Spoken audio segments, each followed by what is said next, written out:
isolated Pacific island, the Navy lands a party of daring scientists to solve the mysterious disappearance of an entire atomic research team. Strange horror strikes first at the plane that brought them. And then, earth-shattering tremors begin tearing the island to shreds. Okay, Professor. How are the crabs blowing up the island? I am not sure. But imagine they are able to send out arcs of heat. They are packed with it. They can melt and fuse parts of the caverns, explode the materials contained, and bring about the slides. There used to be ridges there for maybe 2 miles. Now there's less than half a city block. Soon we will have nowhere to run.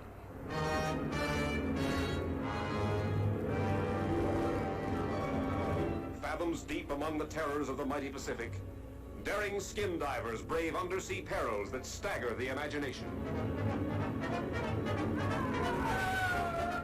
Here are monsters with razor-sharp claws that hand grenades and dynamite cannot stop. Nor searing fire and flame, nor tons of crushing rocks, as mankind faces its last desperate chance.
nice bowl of milk right here. And then, just like that, it disappeared.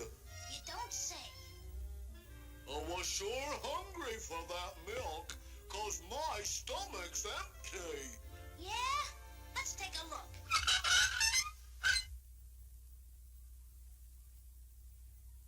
Holy cats! It is empty! You're right, Slug. You don't eat food. Now, I'd suggest some nice sardines or any type of fish. Or perhaps a little, fat, tender mouse. Yeah. A little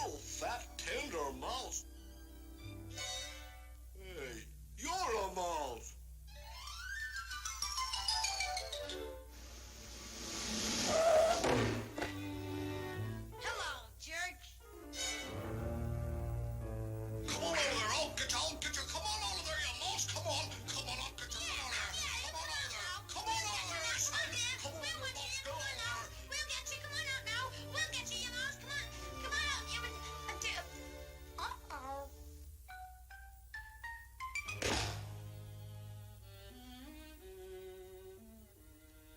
Did you get me, Punchy? Yeah, I think I did. Wait a minute now, I'll take a look.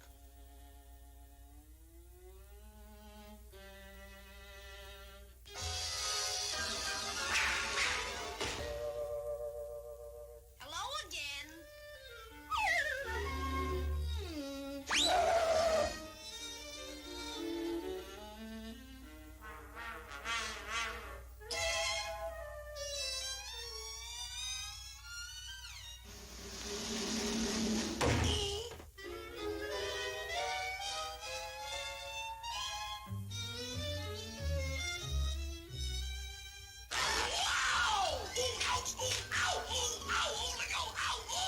This hurts. Oh, ow, oh, ow, ow, oh, ow.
Guess who?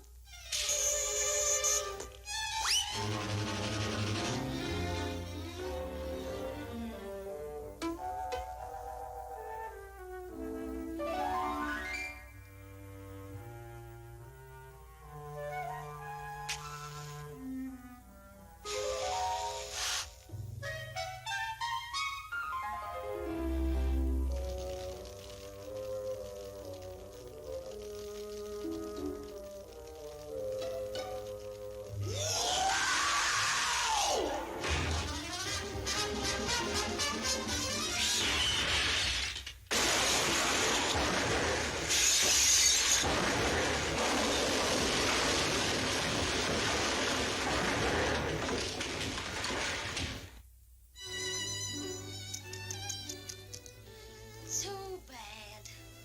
Too bad. Ah, but the slug had it coming to him. That's one cat that won't bother me anymore.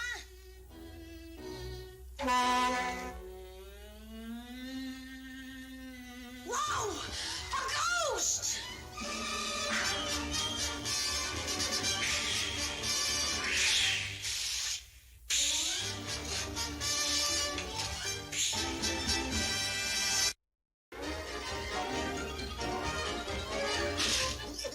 That's all, folks.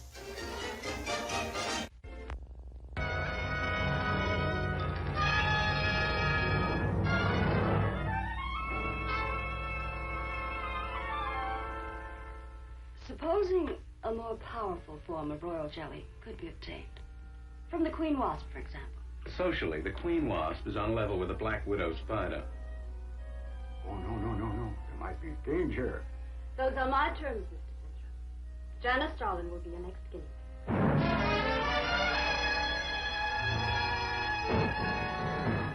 A woman of fantastic desires, sponsoring a scientist with fantastic theories, and demanding fantastic results.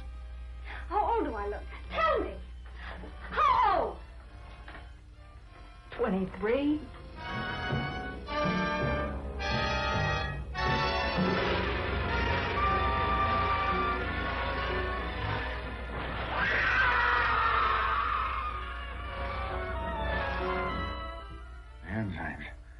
The enzymes, they're going crazy. Miss Darling will kill her and tear her body to shreds.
Good evening, goblins and ghouls, and welcome to the Friday Night Scream Stream. I am your host, Spakenstein, and as you can see, I am flying solo tonight. Unfortunately, Evan couldn't be here, and so here I am in the driver's seat, just chilling, kicking back, getting ready to enjoy some good old-fashioned public domain horror. So really happy if you can join me tonight, just chilling, just after a long week, maybe a stressful week for some of you. Tax season's coming up. It's tax season, if you can't tell. I mean, that's where the stress level, general stress level is right now. But that's what this show is all about. Let this be our little place of zen where we can come and unwind and watch some, in this case, actually some really quality horror. And at the same time, learn a little bit of information, because I'm here flying solo, if you've been keeping up with our episodes, if you've been watching the show so far, you know that I could go on and on and on and on and on and on and on about most of the movies on this program. So with Evan not being here, I gotta find some way to fill the time. And actually, this movie is kind of on the shorter side, even though it's a later movie for this show. Tonight's movie, if you are not aware, is A Bucket of Blood from 1959, which was directed by Roger Corman. And it is an kind of early horror comedy, actually. Corman called it a horror satire. He's used the word parody before, but it is one of the kind of early horror comedies where it wasn't, your classic gothic monsters. It wasn't some science fiction mixed in with some comedy team. The comedy comes from social satire, social commentary, which now, I mean, if there's so much controversy over the term elevated horror, but elevated horror is definitely kind of most of the movies that are considered elevated horror have some degree of social commentary. Some are steeped in it. Like, of course, Get Out is probably the most famous one that people know, but it's actually interesting to see, to go, once you start going back in movie history, you're like, okay, Get Out was an interesting horror comedy. What, where did that kind of thing start, of taking gruesome things and mixing in with kind of pointed satire? And I'm not saying that Roger Corman, the director of this, and that A Bucket of Blood is the first movie to do this, but it's certainly, he ended up going on to do more movies like this, more horror comedies, which I'll talk about later in the show. But for him, it was kind of a novel concept. He hadn't really seen anything like this before. I mean, most people's concept of horror comedy before 1959 is probably Abbott and Costello Meet Frankenstein, and then their subsequent monster movies. You know, those are... It's Abbott and Costello. It's not, there's not horror and comedy like tied together. It's a lot of like true classic horror fans aren't the biggest supporters of Abbott and Costello meets Frankenstein because of the fact that it's pretty much just those two making fun of the monsters the whole time, just kind of laughing and vamping and doing weird faces. And there were actually other movies even before that kind of crossed the line between horror and comedy and mystery and just all the bounds of horror, and comic relief in horror is kind of a thing that we'll get into later on as we watch this movie and unpack it, because the social commentary in it is pretty interesting, because it's going over a very unique time period, a very unique kind of, I guess if you want to call it a counterculture movement, you could, but this is basically a satire of the beat movement. And there's kind of again, you have to be very careful when you unpack all this, because the terms are very specific: beat generation versus beatnik.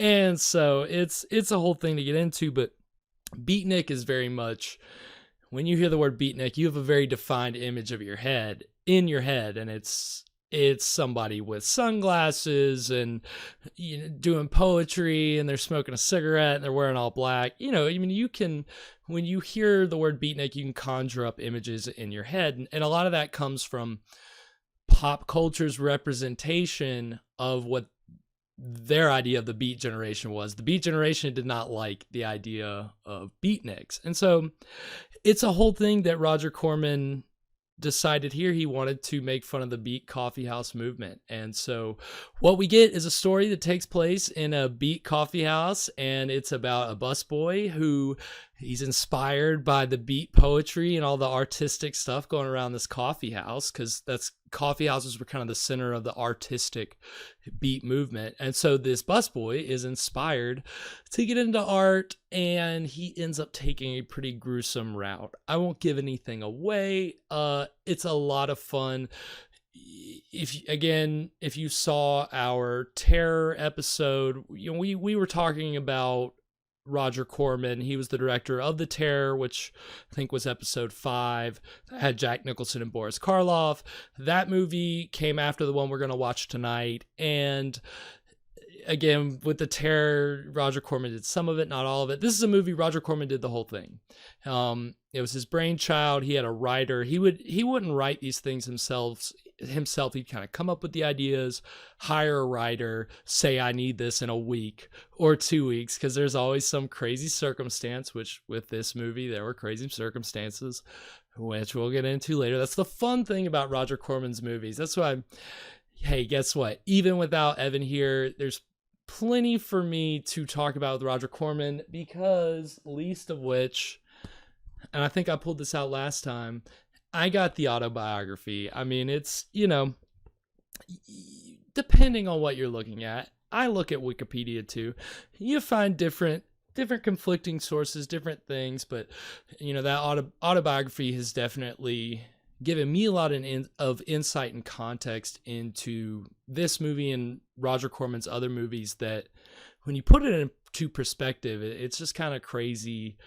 Everything that Roger Corman and the people that he was hiring, how much work they were doing, how quickly. And when you look back on it now, with quality, I mean, they didn't think it had much quality. And you can argue that a lot of stuff they could have tried to find ways to go bigger or do more. And again, that's just the reality of Roger Corman's movies, is you're working on super minuscule budget, the shortest production schedule. And so you're not going to be able to do the things that maybe an actor would like to do. Let's get another take of this. I want another take of this. Roger Corman doesn't work like that. You keep going, you move on, you're getting that baby done. And again, much like the Poverty Row Studios, the Bela Lugosi movies that we've seen so far, it's very much a similar mindset. It's these indie producers who know that if they turn out a horror movie quick enough, cheap enough, they can make a pretty good profit to make another one.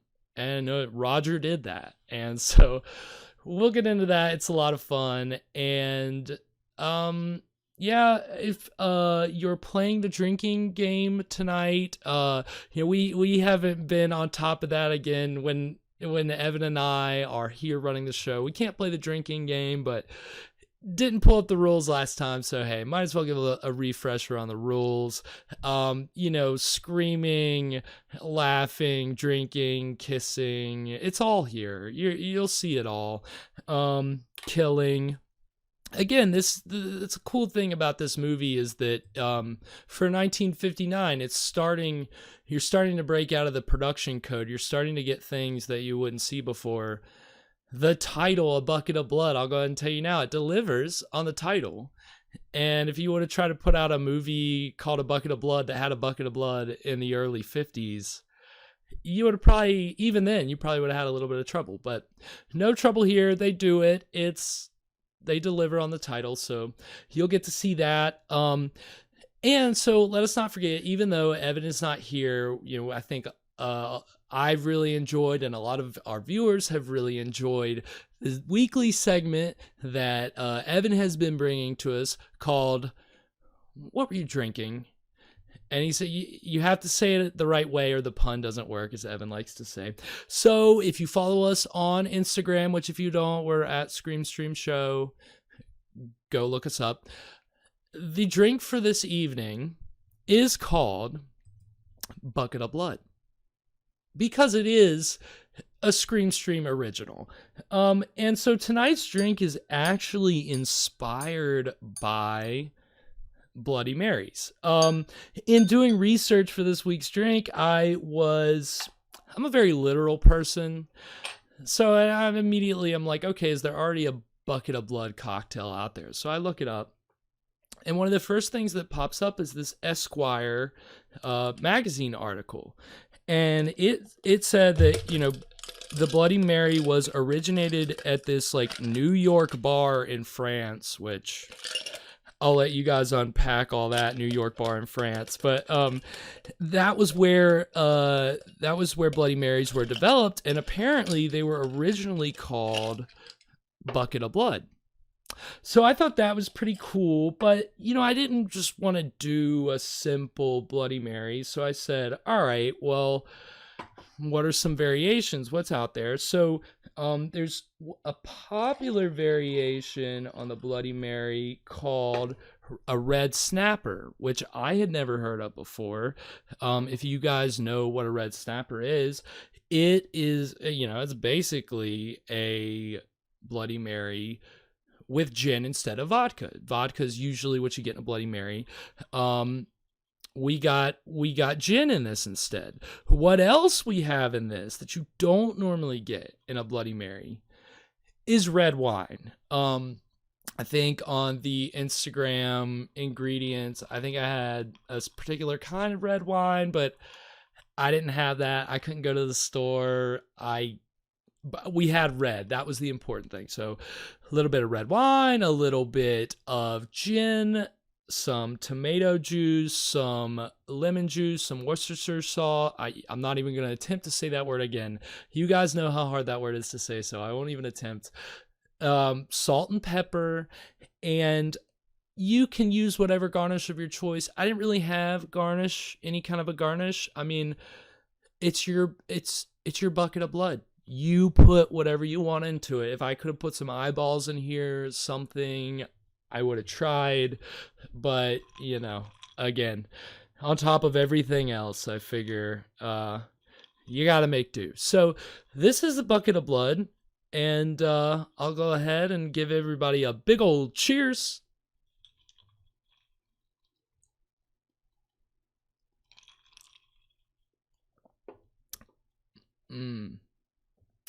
Okay. Interesting. Okay. All right. Okay, that's really not bad. I didn't know how the gin and the wine were going to go together. I was a little worried. And I'll be honest with you guys, I'm not the biggest Bloody Mary fan, but it's something about the gin that's a little different. I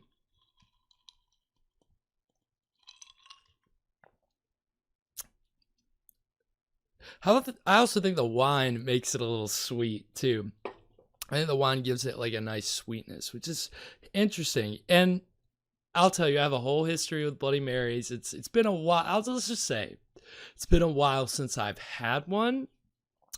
They, I think like many people, you try a drink for the first time and you love it. You're like, oh my God, this drink is delicious. I gotta have more. I gotta have more. I gotta have more. And then you drink so much and some stuff happens. And then you're like, I never want to drink that drink ever again. I've been that way with Bloody Marys. I can have one.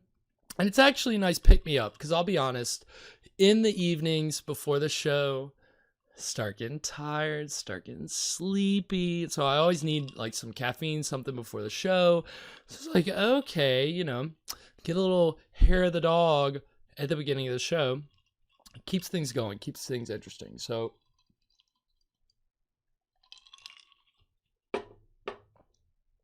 that's Bucket of Blood. Not bad if I do say so myself. It's actually been a lot of fun doing these segments and doing the research for what you were drinking. So yeah, what were you drinking? I can never say it the right way. Evan's always got to do it, but it's been good. It's been a lot of fun. And so we'll keep those coming to you. So while I'm drinking my bucket of blood, and I hope you guys are enjoying your buckets of blood, we're going to watch the movie A Bucket of Blood. So, usually I ask you about wagers, what do you think's going to happen? And you guys out there, I give you a pretty good rundown, Beat Coffee House, a bus boy whose aspirations are maybe a little too high. And, art is intoxicating. So, we'll go ahead and without further ado, A Bucket of Blood.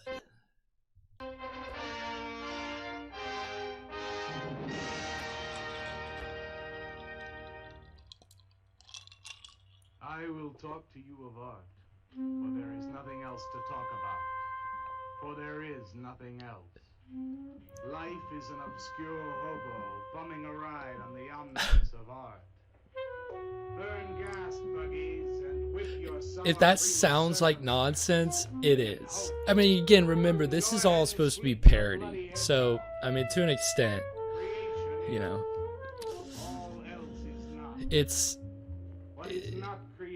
it's one thing. I didn't realize how self-aware this movie was. That was a thing I never really realized when I first saw it. Like, it's supposed to be ridiculously dumb. Like, what the fuck,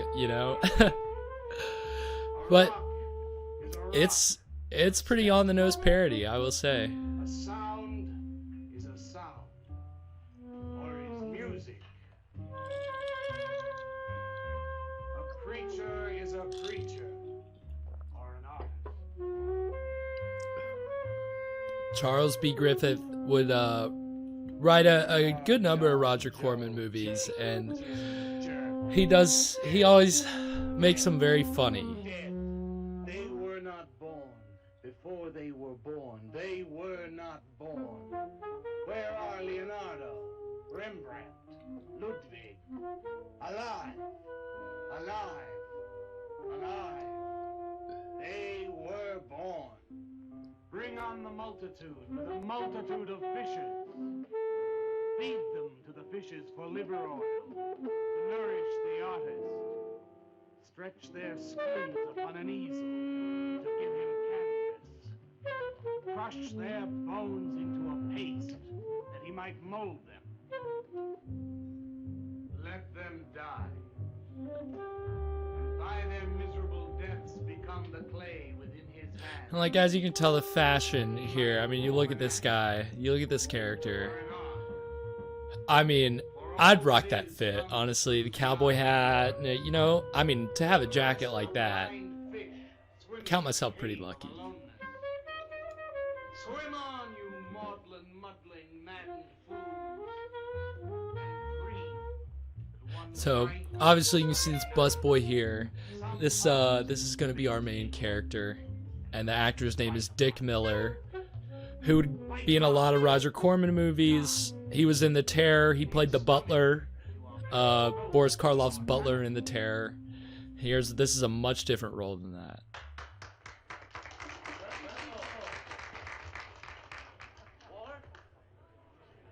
Walter, what are you doing here? I was looking at Carl's picture. Why, I pay you to look at pictures? Oh, get to work. I was just looking. There are empty cups all over the place. Clear them out. You shouldn't be so rough on him, Leonard.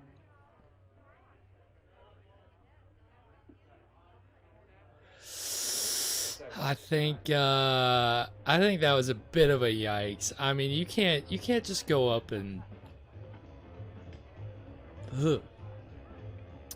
hands off or creep. They got cut.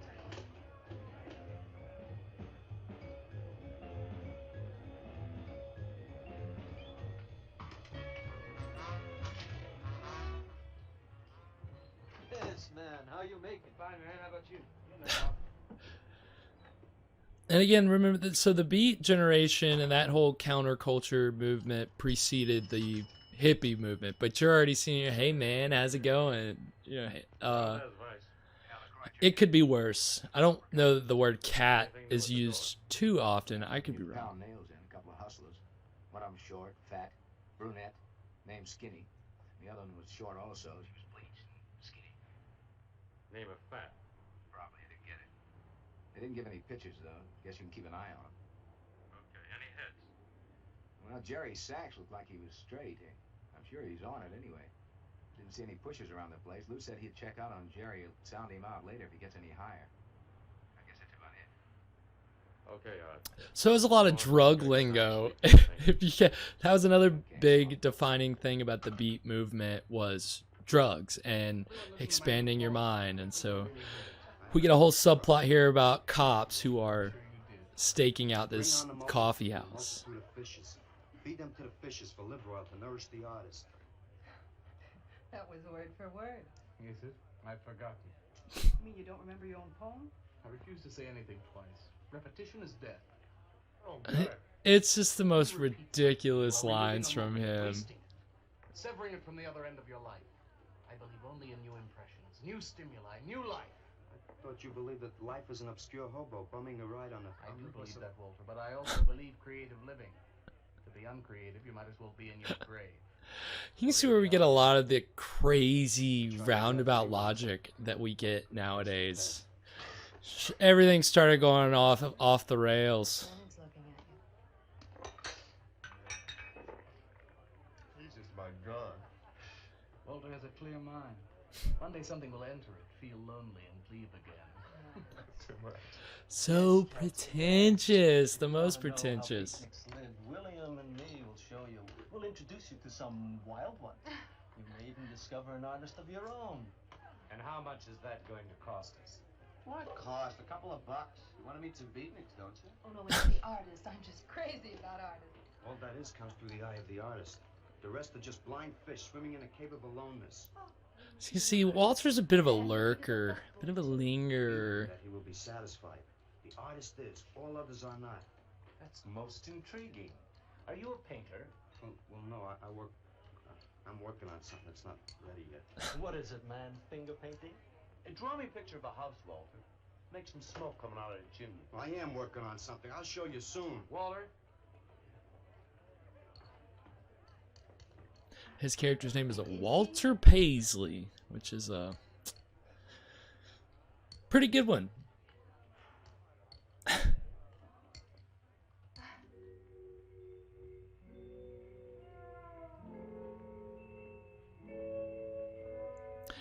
And this actor, Dick Miller, would go on to play characters with the name Walter Paisley, but they're different characters. I think in like 5 other movies.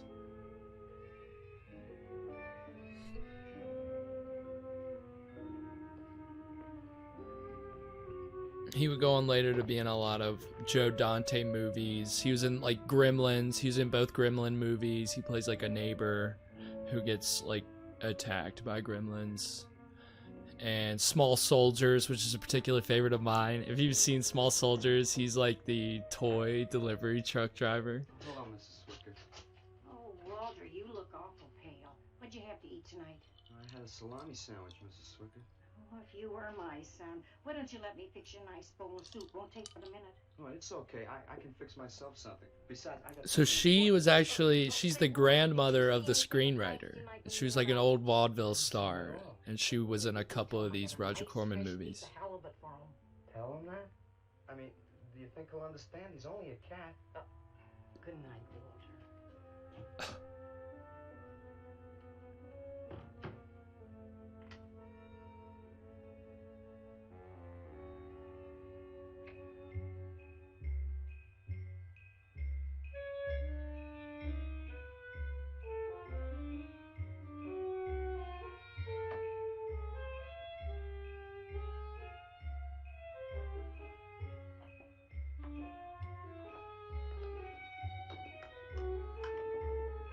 As you can see, not much in the way of set decoration. I mean, they literally just, whatever sets were standing, that's what Roger Corman, that's how he did most of his movies. That's what he did here. The production company, American International Pictures, had sets available. He said, here's $50,000 and we've got these sets, go make a movie. And that's how, that was the germ of the idea.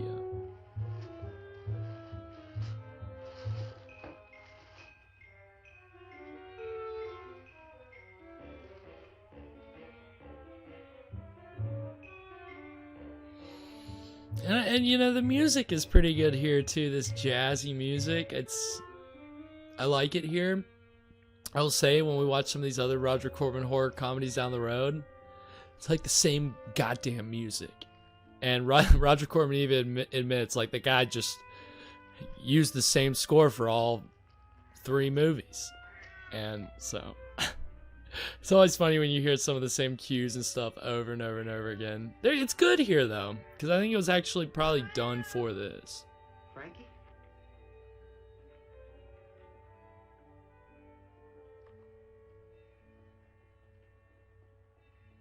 Canvas is a canvas or a painting.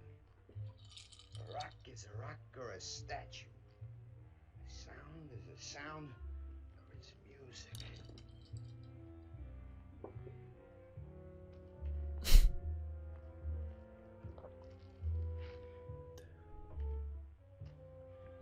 Now, honestly, nowadays, could that pass for art?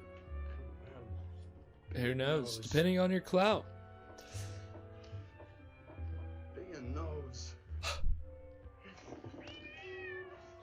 Anytime I've tried to like work with like clay or even just painting, that's me. Trying to be intricate. I can't.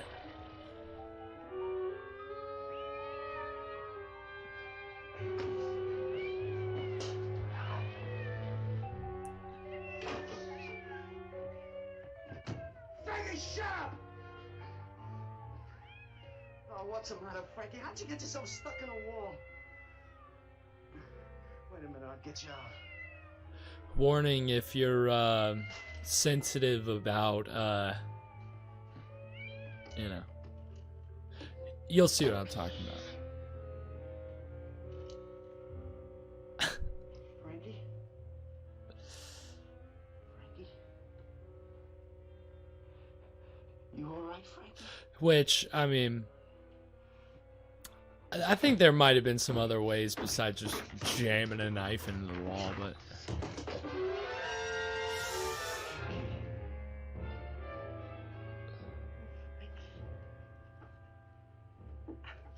Rigor mortis set in pretty fast, as you can tell. Back in those days, I mean, it just, you know, as soon as that knife went in, it just froze.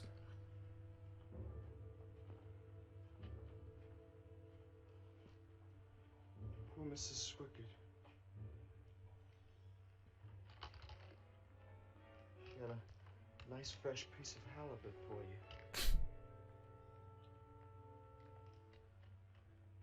I'll give you to her in the morning.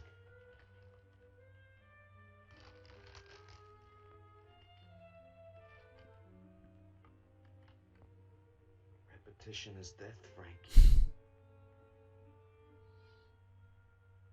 So as you can tell, these words are being interpreted in a very loose way here. Walter is a bit of an oddball, if you can't tell.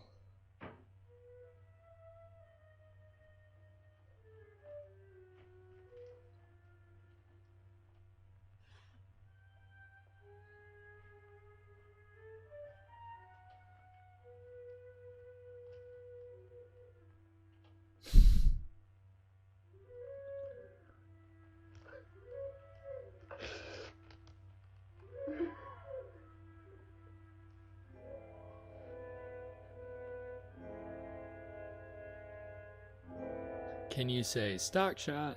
Let them die, and by their miserable deaths become the clay within his hands, that he might form an ashtray or an ark. Pray that you might be his diadem, gold, glory, paint, clay, that he might take you in his magic hands and wring from your marrow wonder. We're a John, Joe, Jim jerk.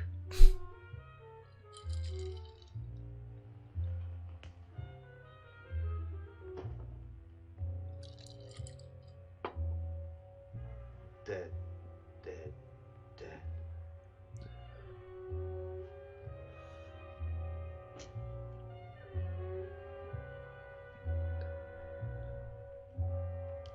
I mean, if you should be able to put two and two together, but I don't know if I can prepare you for the ridiculousness of this. Well, I brought something. I think you'll like it. Take that stuff to the laundromat, Walter. Huh? Don't mind him. What have you got? It's a thing I made.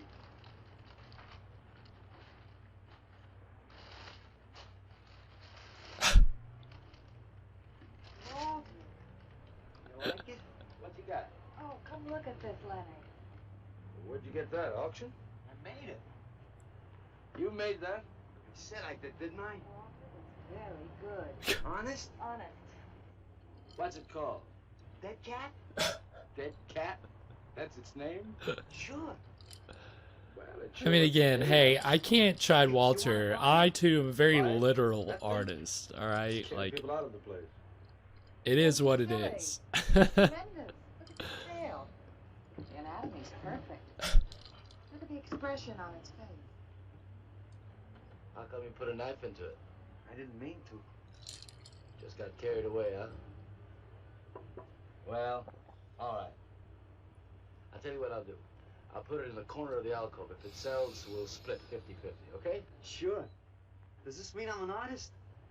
50-50, Walter. Buddy, you better get All yourself that an is comes through agent. the eye of the artist. Yeah, you're a real artist now. I go in back and scrub down those garbage cans. March now.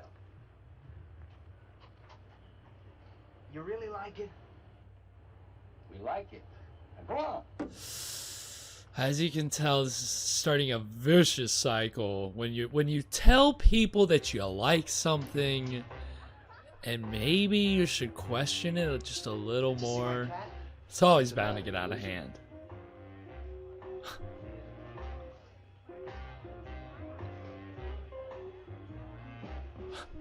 do you like my cat? You make this thing, man? Uh-huh. It's crazy.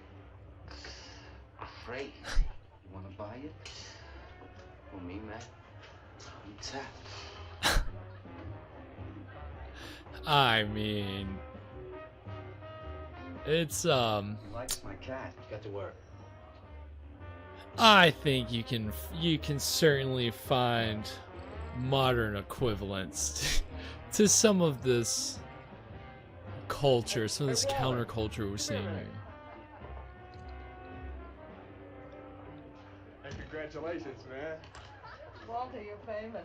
I saw your cat. Did you like it, Mr. Brock? You may call me Maxwell. Now, how'd you do it, Walter? All right. Just took some clay and fixed it up. Attention. Attention, everyone. As you pass through these yellow portals, I am sure you noticed on your right a small clay figure, and assumed this transfixed effigy to be the work of a master sculptor.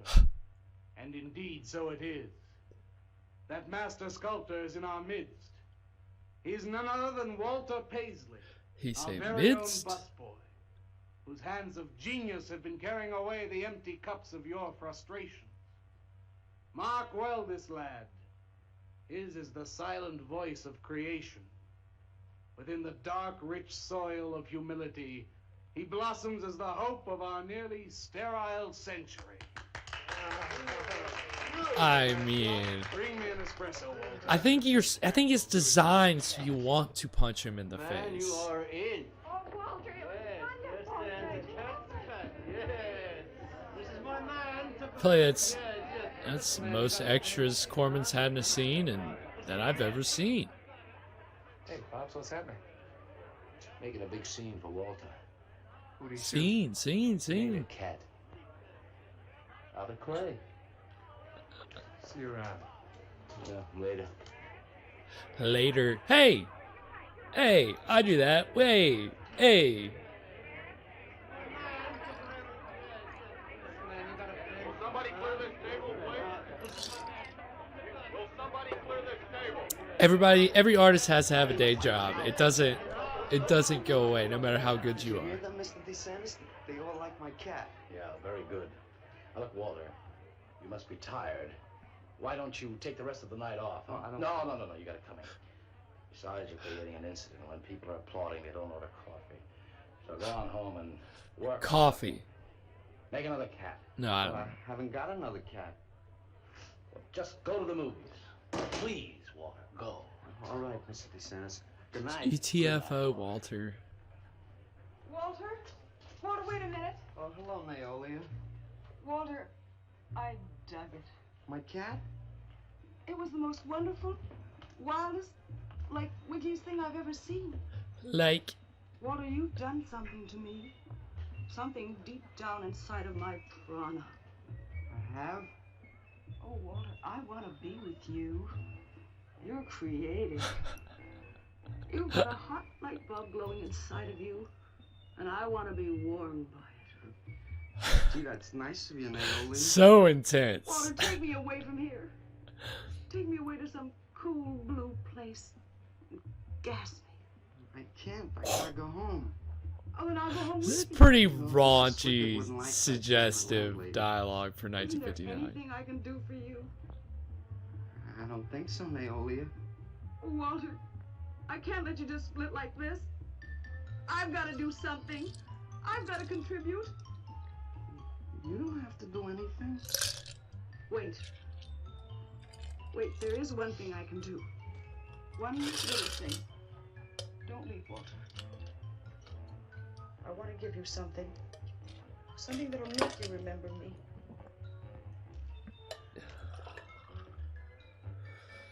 Put it in your pocket. Now go, Walter. Don't look back. Just So, go. I'll go ahead and tell you guys because it took me forever to figure out what was that she just gave him. It's heroin because that was, I don't know if that was big in the scene, but it was certainly starting. I mean, it's always been kind of around clubs and around, the music scene and the arts scene. So.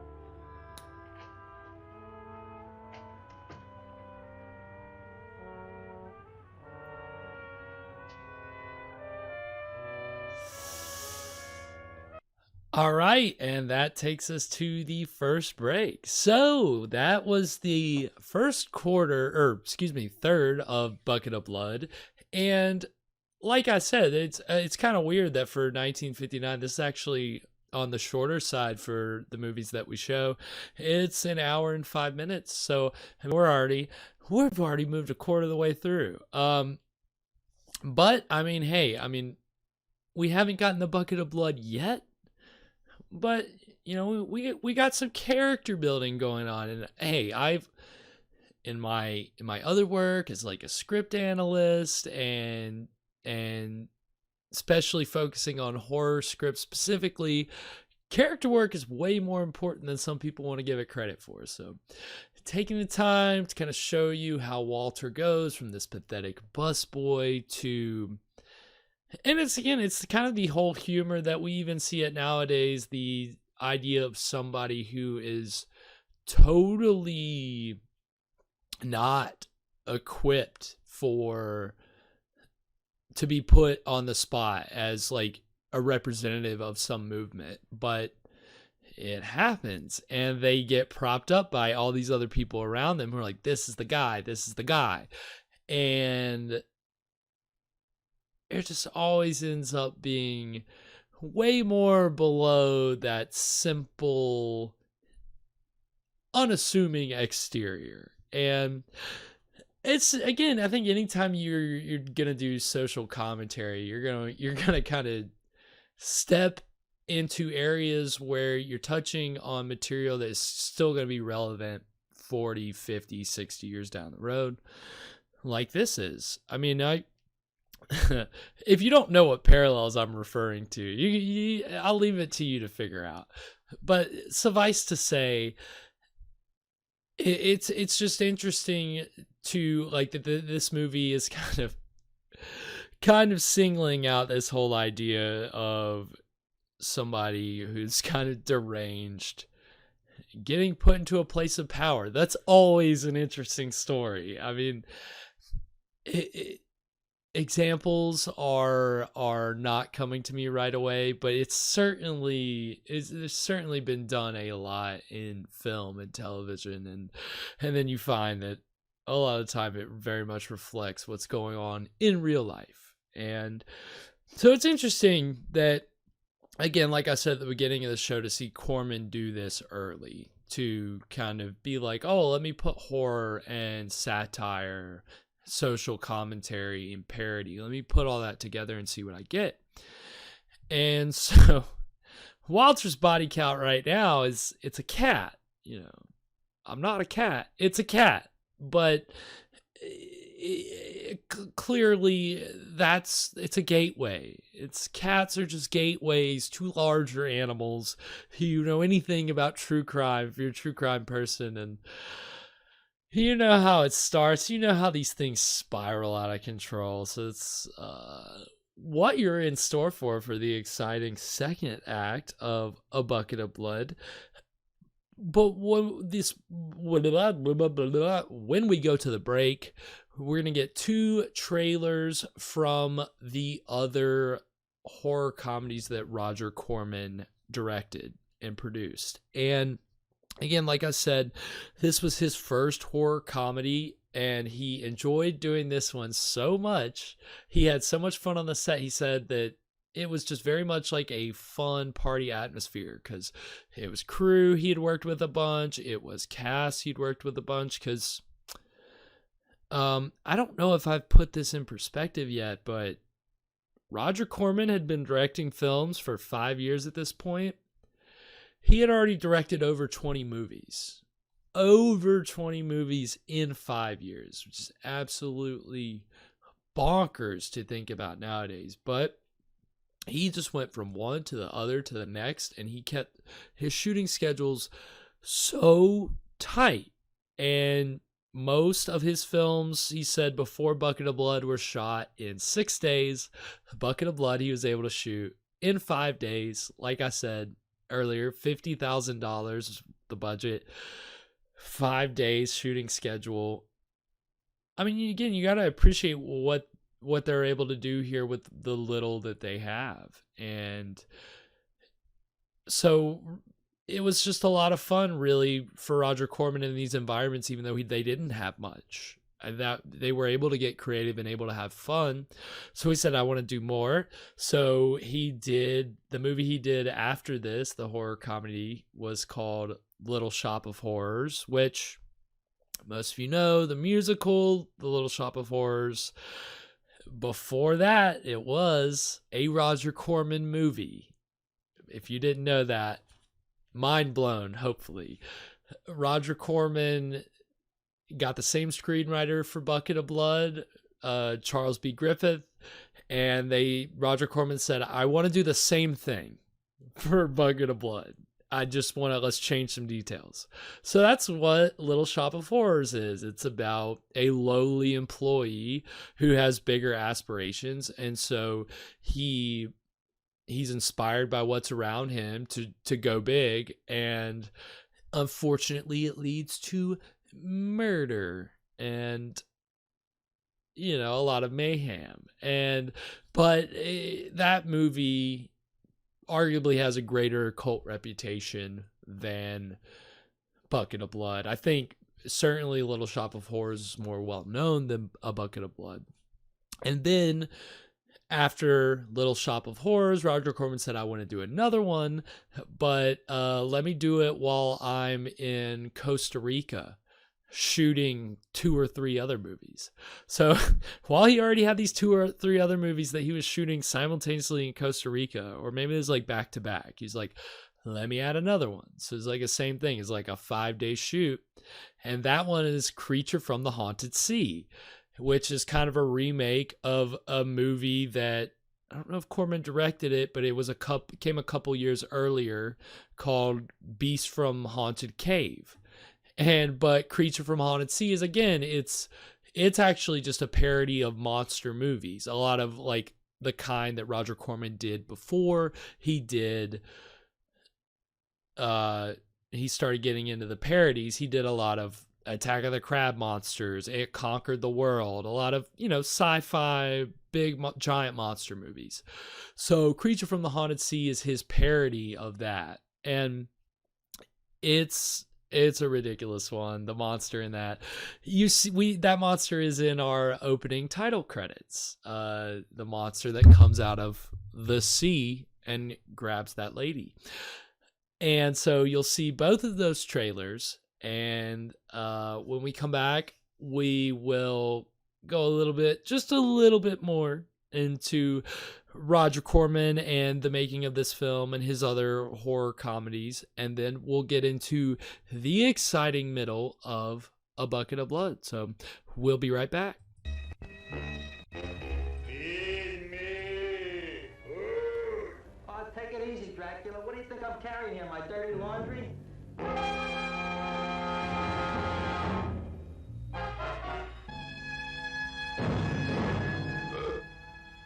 Where a man-eating, talking plant gives homicide something to think about. And I didn't do it. Do what? Whatever. Ever see this man? Man, see a picture. Why are you so nervous?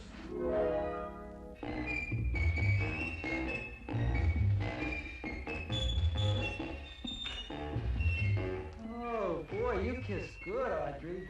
Oh, I guess I just have a good kisser. Now you will do as I say. Yes, master. You will go out and find me some food. Yes, master. What's the matter? Don't you like me? Too bony. Too bony? Nobody ever told me that before. Beef is better than veal.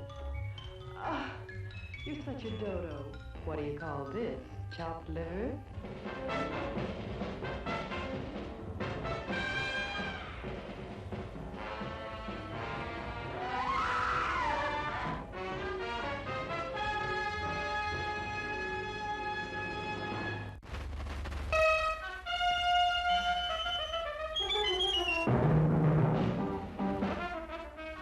Jack, do you think's in that strong rock?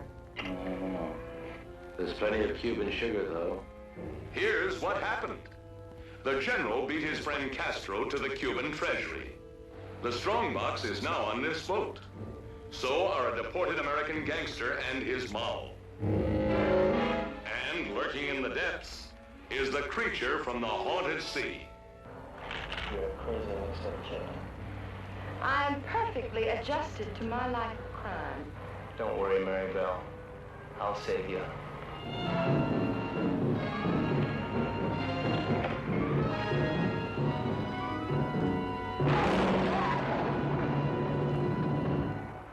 It's all right. Be calm, everybody. The boat's insured.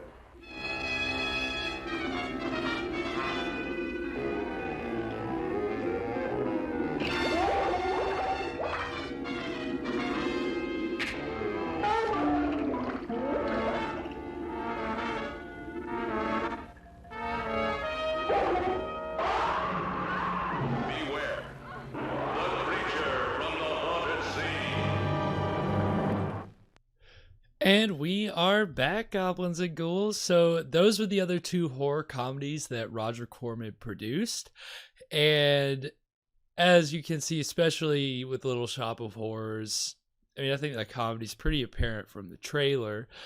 Both of those movies were actually produced by Roger Corman's own production company. Bucket of Blood was produced by, I think Alta Vista was another Roger Corman company, but it wasn't. I think Film Group was producing and distributing movies, whereas Alta Vista was when Roger Corman, I think, was working with American International Pictures.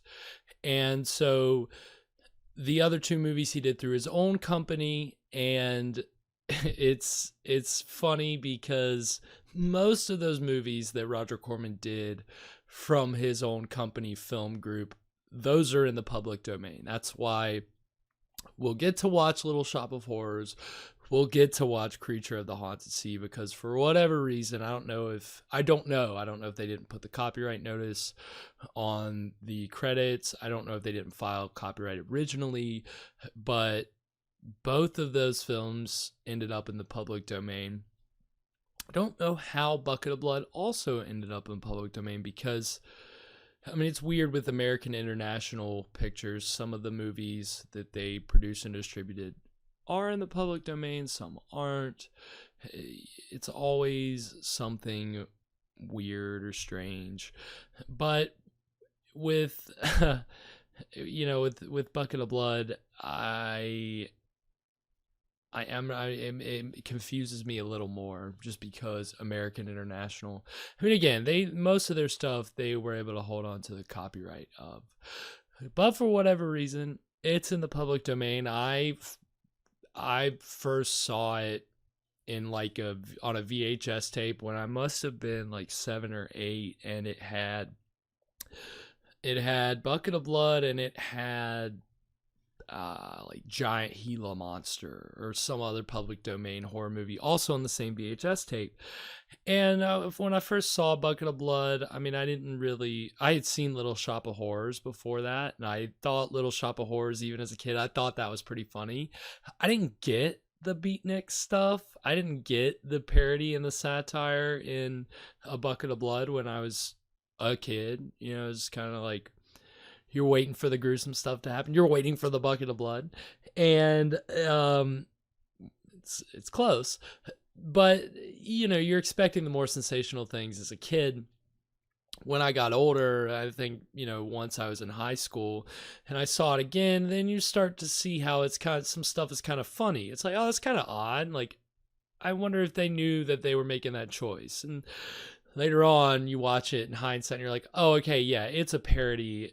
Everything's very deliberate. Like, everything was designed to be ridiculous. It's self-aware. It is very self-aware. And I didn't get that the first time watching it. It's just like, again, when you got the poets talking nonsense from the jump, you're just kind of like, what the fuck? Like, you don't really know. But then when you realize it's just supposed to be nonsense, you're like, oh, okay, like, this is gobbledygook. I don't necessarily have to be trying to understand this. I think that's the mistake certainly I make when I go into a movie cold. I mean, it's not even a mistake. I think it's just what everybody naturally does.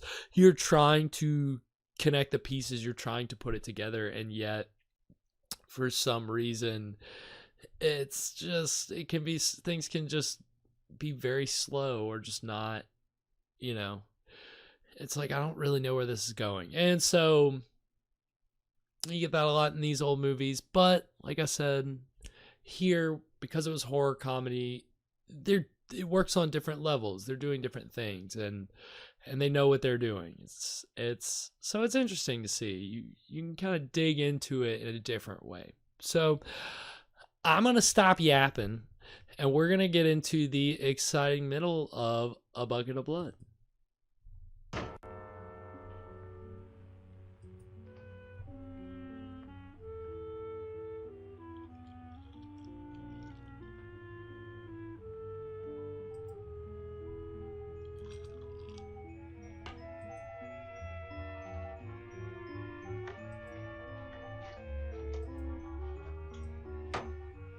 your autograph, Mr. Paisley? Why, certainly, my good woman. Everybody likes my cat. You want to buy my statue, mister? $10,000? Okay. Gee, I'll be There's nothing wrong with talking to yourself. And then I can ask Carla and she'll say yes. As I say, as I'm here in a room all by myself talking to you guys out there. Hey, we're in this together, right?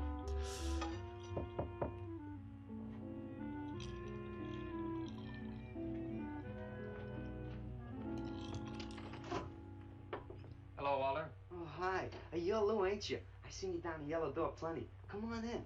I was just making some pancakes. You can have some if you like. Did you see my cat? Yeah, I saw your cat. I also saw that chick lay these on you. Oh, that was Naolia. She's a nice girl. She's kind of strange, though. I guess she figures I get headaches or something. Okay, Walter, who's your connection? Connection? Yeah, connection. Who do you score from? Where do you buy your horse? Horse? Horse, junk, white stuff, heroin. Is that what that is? Horse, junk. seen It's any always of that been before. I wild always to thought me that that was they call it expensive. Yeah, horse. well, that can be real expensive. I mean, it's Well, wasn't that intense. nice of Naolia I to mean, give me that expensive it's an horse? intense Walter, thing to call it. It makes sense because of the intensity. Police officer. Ooh, you're like an undercover man. You're under arrest, Walter. Under arrest for what? Possession of narcotics. For me? What are you talking about? Walter, I got you cold. Now you just come along quietly. I didn't do nothing. And Naolia give me those. I didn't ask her for it. I didn't even know it was in All right, there. you can tell him that downtown. Now let's go. I ain't going no place with you. Walter, do I have to point this at you? You're gonna shoot me. No, don't shoot me. Walter, just relax. No, you're gonna shoot me. Now, just relax. No, don't shoot Just me. shut up, Walter. No, you're gonna shoot me. Don't shoot.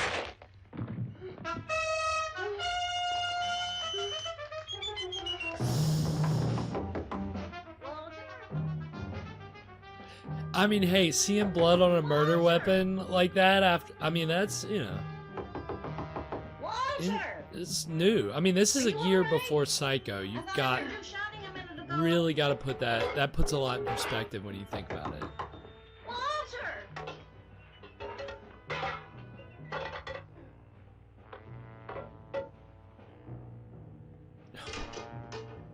What's all the noise in here?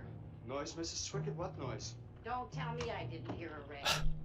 Are you sure you're all alone? I'm always alone, Mrs. Swickett. Walter, have you been talking to yourself again? Well, I guess maybe I have, Mrs. Swickett. Somebody's got to.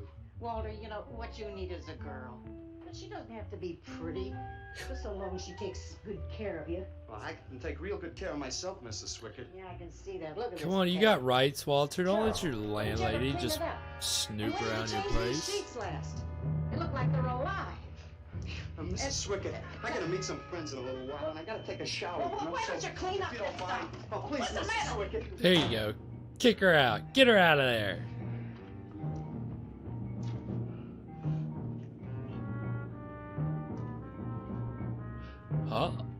You see? You see it?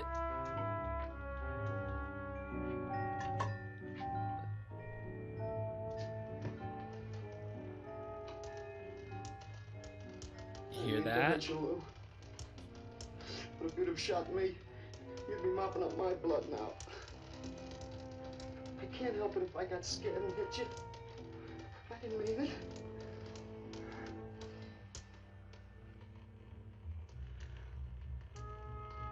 It's crazy. It's crazy. There it is. You I didn't know see you it? had in you, Walter. See the blood going into the bucket? It's a bucket of blood. Just took some clay and fixed it up. Go home and make something, Walter. Make another cat.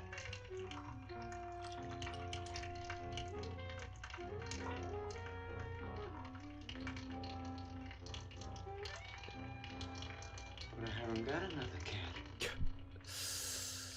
Well, I reported in here around midnight. Lou had already been gone over an hour. No, nobody seems to know where he went. Why don't you put an alert out on him, and I'll check on him from here. Okay, right.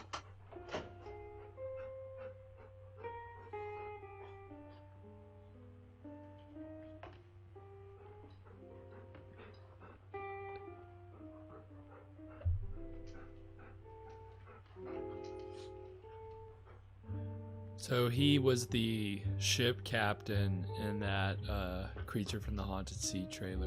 Or the gangster. He's also a captain of that boat.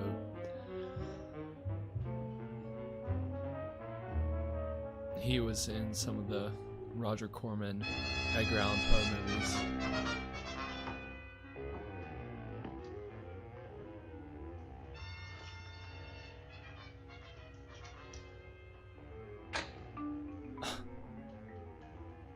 Little fraud.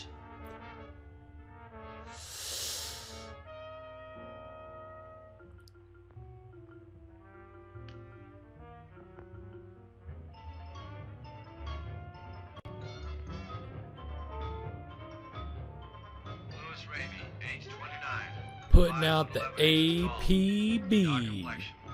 All points bulletin.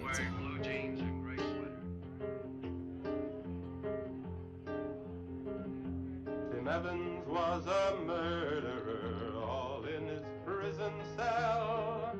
And those who read about his crimes, they damned his soul to hell, saying, "Go down, you murderer, go down."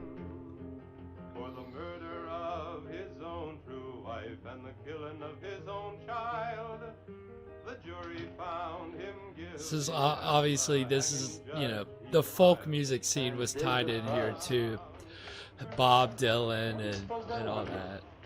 You, man, you. Hey, maybe they're looking for old Walter. He's a criminal type. Ain't you, Walter? So now let's say if you have more of a budget, you put a bunch of shit on that, and when he drops it, just... I mean, you could just done more with the sound effect there, have like a crash, but not to get critical of Roger Corman, he's Now, why a shouldn't you master. sit at the table, Walter? After all, you're a big artist now. A true creator above mere mortals. What's the big idea? Idea? I was just telling Walter the truth. Man wanted to pay me $100 for the cat. In fact, he's taking it home to show to his wife. Proves that I I hope he underestimated patched the Walter's fucking ability. thing up. I hope His he didn't work? just leave the fur No, jutting it's out of the really side. You can hardly tell it from the real thing. Well, that sounds like a real put down. Get off Walter's back, Leonard. Am I on his back? You're not very funny. I'm not trying to be. Walter, what are you going to make next? A dog, maybe. Or a bird. How about a few dozen cockroaches from your room? Hey, man, why don't you make an elephant? I got a new one. Great. What is it? It's a full-length, life-size figure. Crazy. What is it called? Murdered man. When do we get to see it? Oh, anytime. Hey, that's a pretty far-out name for a statue. I saw a statue once. It was called "The Third Time Phyllis Saw Me, She Exploded." Well, what kind of a statue was that? I don't know. It was made out of driftwood and dipped in fluoric acid. Very wild. What's wrong, Leonard? Nothing at all. The food in this dump. Oh, man, you should try the Sorrel sewer. They got wheat germ bagels. Too much. Excuse me, please. I think he really is sick. So who isn't? That's pretty. Titus. Well, I've been trying to get to you all evening. Gotta make a call. Gotta call Lieutenant Valdez. Listen, I was wrong about my wife. She wants that cat after all. My wife wants that cat. $100 for the cat. I can't talk to you just now. All right, then, $200. No. No. $300, and that's top. $300 for the cat? I know I'm going out of my mind, but I've been collecting art pieces all over Europe for You years. are going out of your mind. That is Boy, Walter Peterson has got it. outrageous. I want to buy his first work, and to make very sure that I get it, I'll pay you $500. $500 for the cat, and a first look at his next stuff.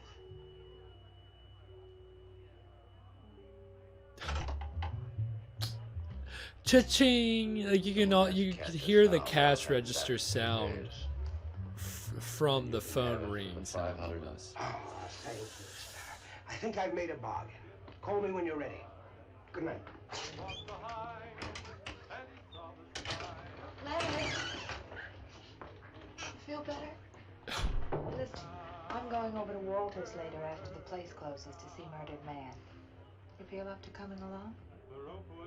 Murdered Man. Like, come on. You gotta know something's up. Prison bell was tolling, but Tim Evans didn't hear. Saying, go down, you murderer, go down.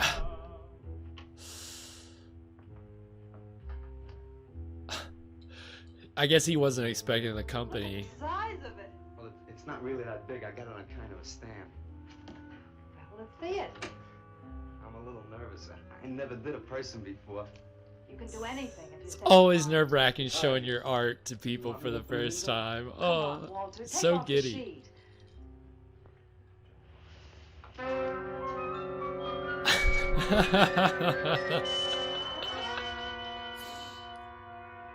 Don't you like it? Walter, it's a masterpiece. I've never seen anything like it before. And I hope I never see anything like it again.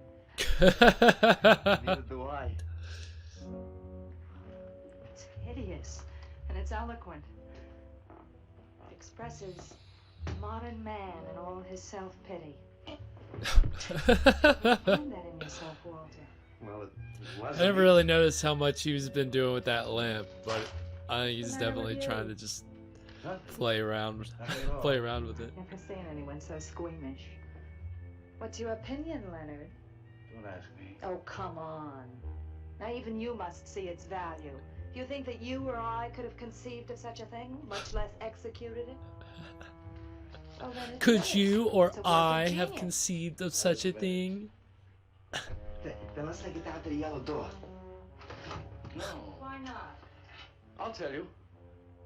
But you cover it up again, please, huh? Please. That's evidence. You can't have. I mean, that's fucking body. Like, he knows it. He's seen dead cat. He knows what dead cat is. Well, I've been thinking. I didn't realize how much talent Walter actually had. It would be wrong to show his pieces one at a time. Dead wrong. You're right. He should build a collection first. There. That's the idea. Maybe when it's big enough, we can have a show. A show? Yes. Just for me? No, not exactly. I mean, you take years and years. Getting hot again. Well, it would take you years to make that many statues, but your work would be featured. It's a wonderful idea, Walter. It's the only way to gain recognition. All the big art critics and art dealers will be there. It'll be an event. Yes, then we can unload. I mean, to a certain extent, I guess you gotta say he's just being How soon can we go? led right along into it. But first of all, you've got to stop making these horrible statues. Carla and I will guide you. Maybe you can turn to freeform. Freeform? Well, that's the movement today. With his talent for realism? But you can see the direction his realism takes. It's unhealthy. But you said I was a genius. I don't want to be a busboy anymore. Yes. Maybe you got a point there. You shouldn't keep working at the Poor, yellow door. poor Walter. He just I'm sure that man's gonna buy you a such dead a cat. So here, idiot. Here's your fee in advance. $50. And if you need more, I've got it, so don't worry. I've got great faith in you, Walter. Gee, $50 for something I made. Now you're a professional. Let's go. Okay. Good night, Walter. Keep up the good work. Yeah, but don't rush things. You got all the time in the world. Come on, Carla. Just chill out with it for a little bit. Don't bring that down to the yellow door, damn it.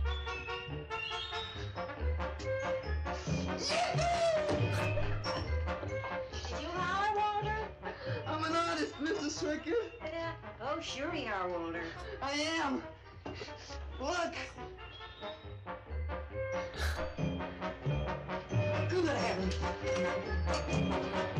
Pretty shocking. If I would be pretty shocked if I saw that.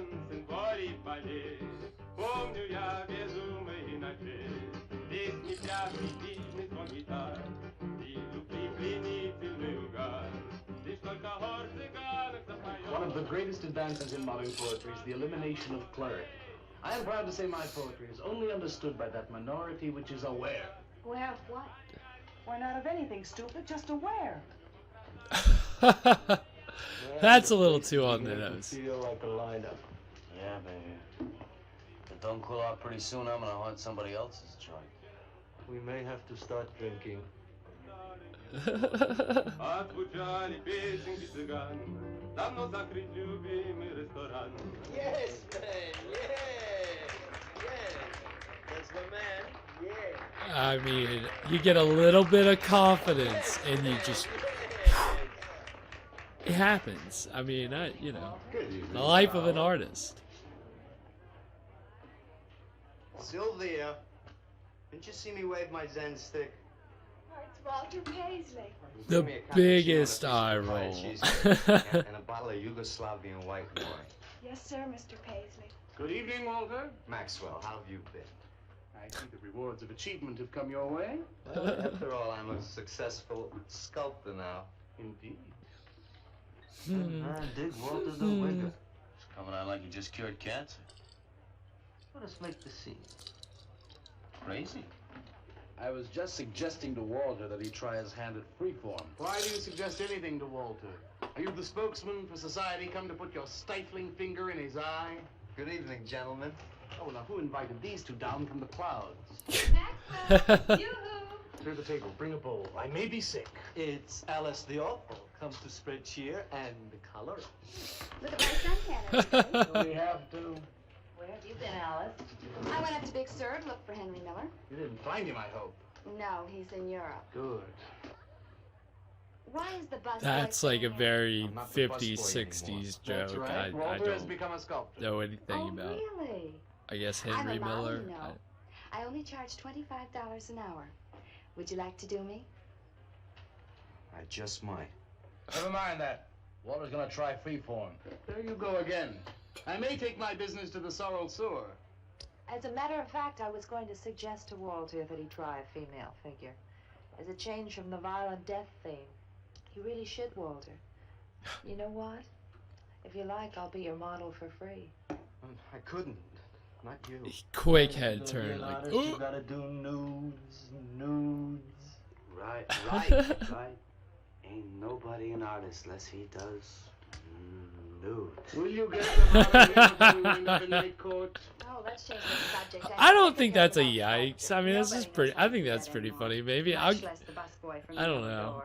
Who do you think you're talking about? Don't shout at me. I don't like you. Nobody asked for your opinion, Walter. You're just a simple little farm boy, and the rest of us are all sophisticated beatniks. Let's split. Yeah, man. I gotta make me some air. Right. Yep. When the vibes just shift because that one person walks in the room, just First beneficial service blows of it your up. benighted life. It proves we're all good for something. Are you saying that this busboy is better than I? Yes. I think this whole bit about him being a sculptor is just a big put-on for my benefit. That's not true. I am a sculptor. Oh, bad yeah? fat. Prove it. Make something out of this. There. Hand. That isn't a real hand. Yep. If you were a sculptor, you'd create something for me. A harpoon would be very nice. I'm going home. Alice? You're obnoxious. But he's such an idiot.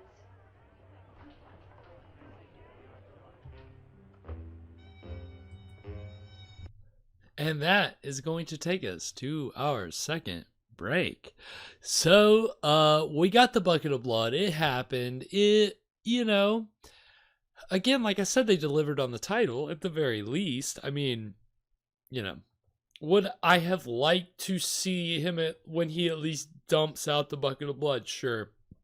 Seeing the blood fly would have been great. Unfortunately, we got some dripping down. And it wasn't so much a bucket as it was, I guess, like a saucepan.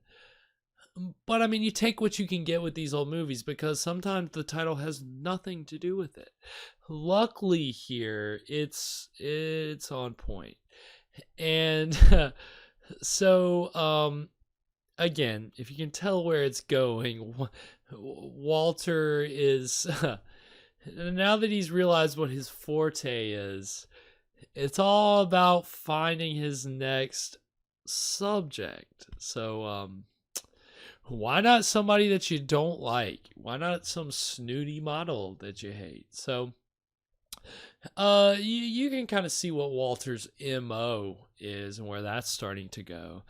And so I don't think I'm spoiling anything now or ruining anything now when I say that what we're dealing with here is basically like a killer artist, which is, it's a kind of a character type. You could call it a trope, you could call it an archetype that comes up in horror movies. There are, all throughout horror history, horror cinema, examples of the murderous artist who is killing for the sake of their art. And I think there might be some German expressionist films, some films out of Germany that kind of delve into that. But certainly when it comes to the United States, the most prominent, like, early example is, it's both a sound and a color film from 1933 called Mystery at the Wax Museum, which is about, I mean, not to spoil it, but the movie House of Wax, the 2005 movie with Paris Hilton, it's based on a movie from 1956 called House of Wax with Vincent Price, which is based on Mystery of the Wax Museum from 1933. All these movies have, well, not so much the 2005 version, but the first two. It's about this waxwork where the wax figures are actually people underneath the wax statues. And so this idea of an artist using bodies as the base for their artwork. Mystery at the Wax Museum was actually the movie that Roger Corman and Chuck Griffith were inspired by. When they knew they wanted to parody the beat movement, they went to coffee house. I think just one night they like frequented a bunch of like coffee houses to do research, and another inspiration was Mystery at the Wax Museum. And so, unfortunately, I don't have a trailer for that. But at the break, we are going to be seeing a trailer for House of Wax from 1956 with Vincent Price. It's not a very good trailer. It's mostly text and colors. It was an early 3D film, so it's like doing all this hype, but you don't get clips till the end, and it's fine. It's just not a great trailer. It's a great movie. But again, it's the same thing of Vincent Price is the disfigured like head of this waxwork, and the sculptures or the wax figures have dead bodies underneath the wax. And so that's pretty much what we're seeing here. I mean, Walter Paisley's pretty much doing that. Another film that kind of does this, which we'll be seeing a trailer for during the break, is a film from 1964 called Color Me Blood Red. Maybe it's 1965. It's called Color Me Blood Red. It's by a director and producer named Herschel Gordon Lewis, who was kind of famous for doing the first splatter films, the films with the really, for the first time, explicit gore where people's tongues are being ripped out and blood's dripping off the organs. And the first movie was Blood Feast, and then he did a whole bunch of others, but I think it was kind of the pinnacle of his early period is considered to be Color Me Blood Red, which I haven't seen it. I think I've started it. It's on my watch list on Tubi. Tubi has a huge selection of these old horror movies and cult films. You should definitely check it out. But Color Me Blood Red's about an artist who uses blood for his paintings. And I know there are tons of more examples, I'm sure, before these movies, but those are the ones that I could find the trailers for, that I'm pretty sure those trailers are in the public domain. So we'll get those. And we'll come back, we'll talk a little bit more just about crazy artist movies, and then we'll get the exciting conclusion of A Bucket of Blood. So stay tuned, and we'll be right back.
House of Wax, the ultimate dimension in terror, comes to the screen in stereo vision 3D.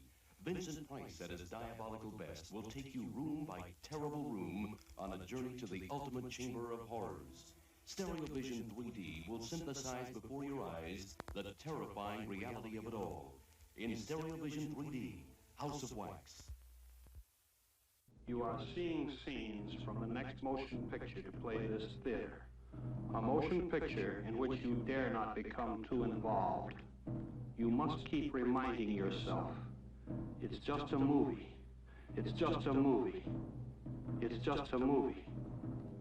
It is not for the eyes and ears of anyone under 16 years of age. Color me blood red. Fiendish is the word for it. Color me blood red. This is Adam, and this is a story of Adam and evil.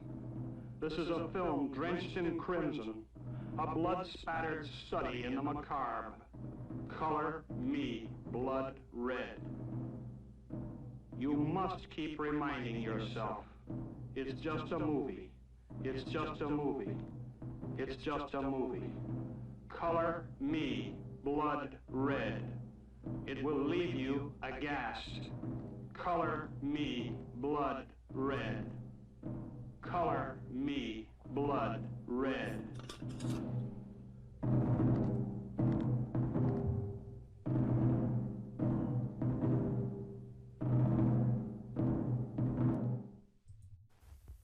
And we are back. So again, like I said, the crazy artist horror subgenre has certainly been explored before and after Bucket of Blood. Obviously, House of Wax before Bucket of Blood, and Color Me Blood Red after.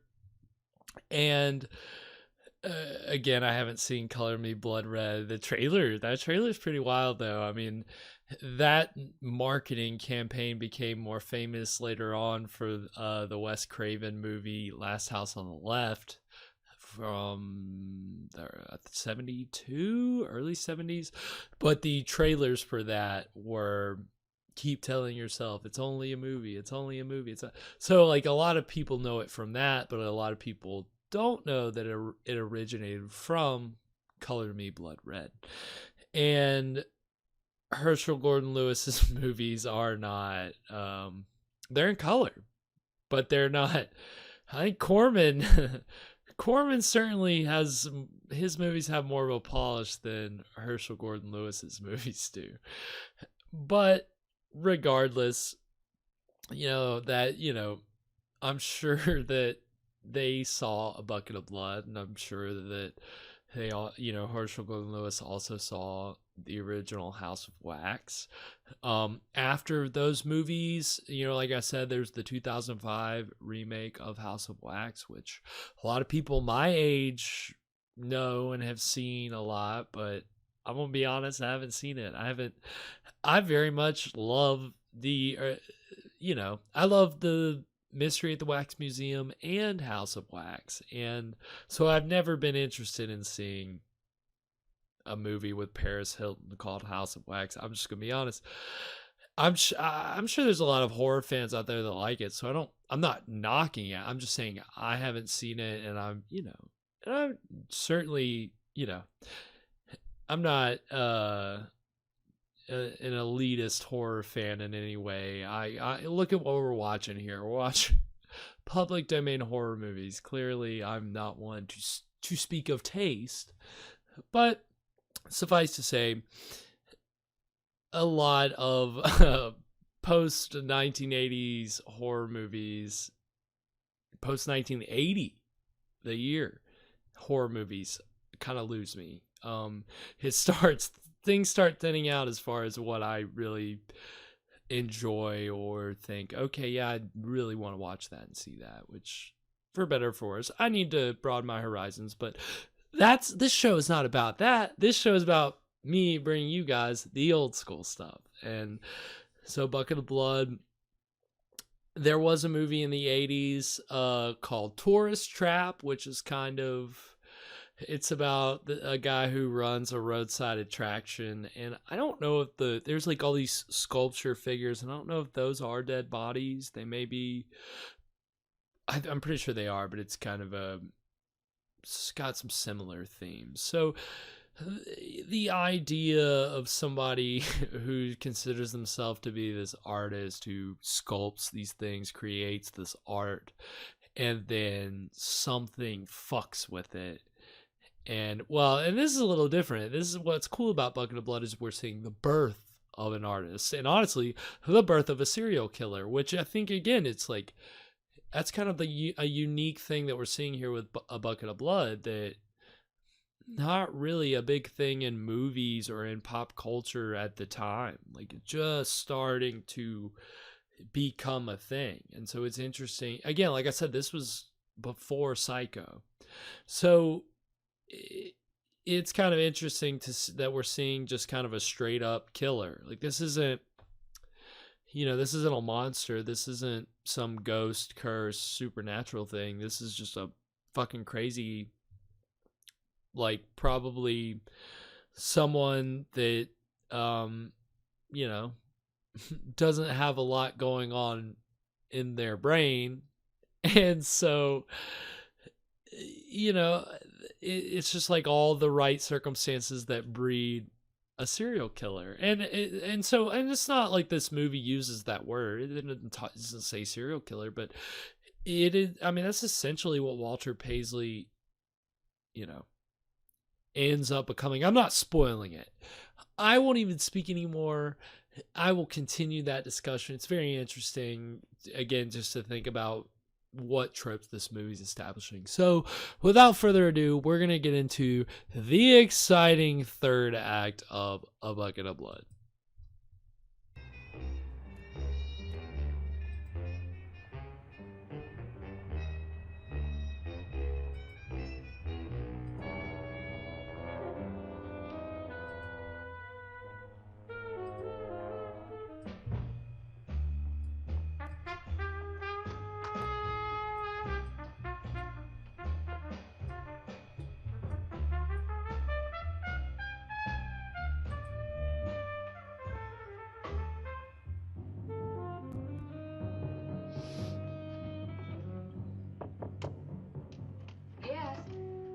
What are you doing here? I wanted to apologize for being nasty to you this evening. So you're apologized. Good night.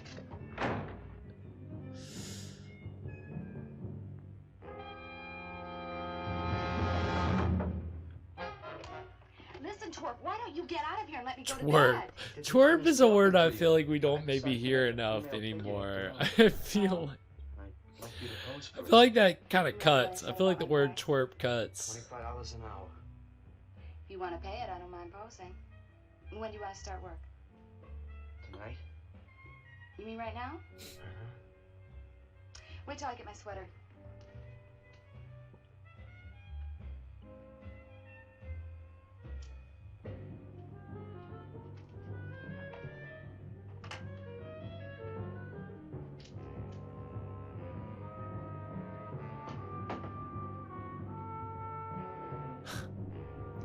Goddamn snooping landlady. It's a problem that never goes away, I guess.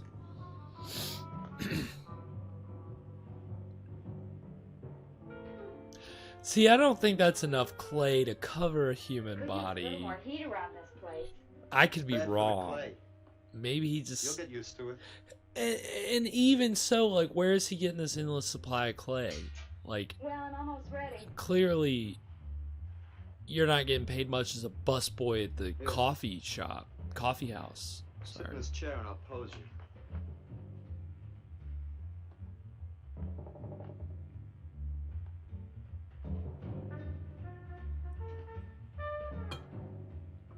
Kind of rickety. How's this pose? But again, That's when fine. you're an indie film, you can skirt the... I mean, again, they're not. He's not. You know, it's not like they're showing even side boob. He's just showing back, but just to imply an unclothed woman. I mean, again, and they were talking about nudes earlier. I mean, this is, again, we're still in the 50s. We're in 1959, but...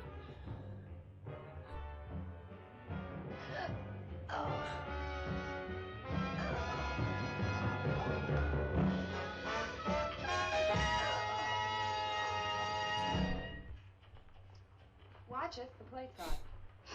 Are these fertile eggs? Are these eggs fertile? You think it's comfortable to post up on a fire, on like a fireplace, like mantle like that? I don't. Don't worry, it's not hydrogenated. Is that the cold pressed stuff or the junk Hilda bought by mistake? Patchouli oil. Yes, man, yes. Hi. Good morning, Walter. Hi, Walter. What brings you here? Had some breakfast. What are you having? Soy and wheat germ pancakes, organic guava nectar, calcium lactate and tomato juice, and garbanzo omelets sprinkled with smoked yeast. Join us? No, thanks. Sounds great, though. I brought something to show you. Yeah, Have some yeah, of it the guys does. help me? Is it ready, Yeah. man? Good cover, Walter. Good save, bud. Brothers.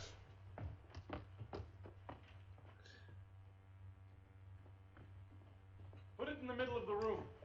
When did you do this, Walter? Last night. It doesn't take me very long. I should say not. There's no way the clay dries that fast, though.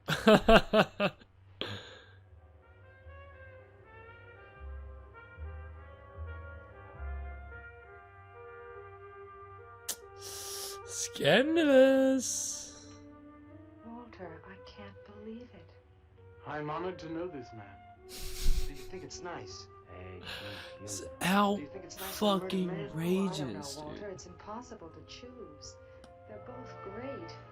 Walter, I'm deeply moved. To show my appreciation, I'm going to give a party tonight at the Yellow Door, in your honor. And I shall compose a poem.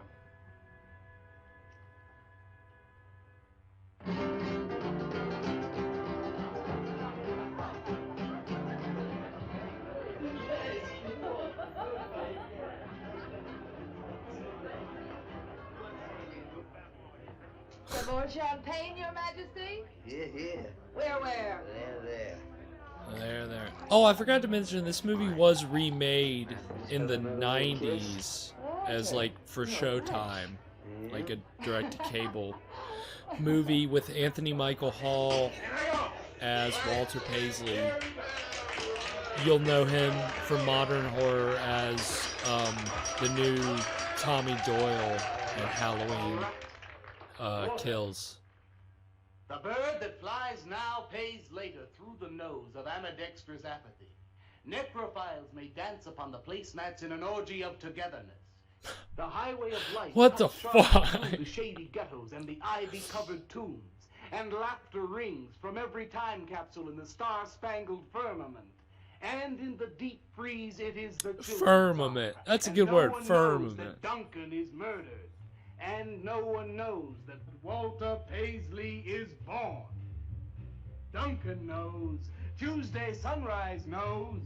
Alley cats and garbage cans and steaming pavements This is and you and I beat and the poetry. new Again, this is supposed to be a descendants parody and of all it, but such things with souls we know this isn't really that what Walter Paisley is born. real beat Ring is. rubber bells, They, that's not what they would consider strike themselves to silken be. cymbals, play leathern flutes, But the cats and cans and it's you all and relative. I It's and all such interpretive. things with souls we shall hear.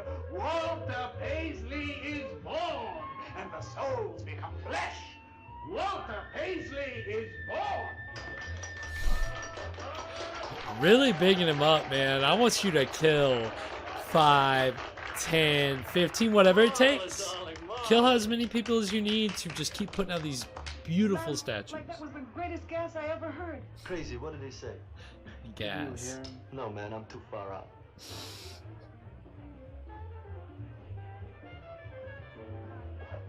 I don't know why he's holding a toilet plunger. I have no clue. I couldn't tell you. So elegant. Walter deserved every word of it. Makes me so glad I'm aware. Did you hear what he said? Yes, Walter. All about me. It's true, isn't it? Every word. So her name's Barbara Morris. She's the second female lead in The Wasp Woman, and she's in also some other Roger Corman stuff in smaller roles. But The Wasp Woman is her other more prominent Roger Corman movie. Oh, not me, Maxwell. I wouldn't ignore you. I know what it is to be ignored. Tell us what you're going to do next, Walter. I'm gonna make the most wonderful, wildest, wickedest things you've ever seen. I'm gonna make big statues and little statues, tall statues and short statues. I'm gonna make statues of nobodies and statues of famous people, statues of actors. The implications, though. that's what's going on here. The implications. And some opera singers and their intimate friends. And everybody will say, Walter, let me shake your hand. It's been a real pleasure to have known you. Just kidding. Lit. Garbage cans, they know that Walter Paisley is born. Ring rubber bells, beat cotton gongs, strike silken cymbals, play leathern flutes. Tell us what you're gonna do next, Walter. I mean, again, to shoot this in 5 days, $50,000, like, movie stars and poets. this isn't much here as far as set, but it's lit well. The good atmosphere. What you're gonna do next, Walter? And I would also be interested to know, I should have looked it up, what the, adjusted for inflation, $50,000 in 2022. Although, inflation now, don't get me started. I know what it's like. This is not a political show. Evergreen. That's the goal.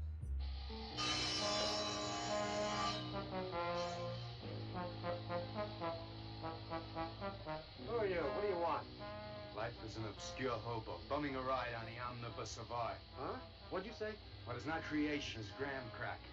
Let them all crumble to feed the creator. Now, beat it. You must be nuts.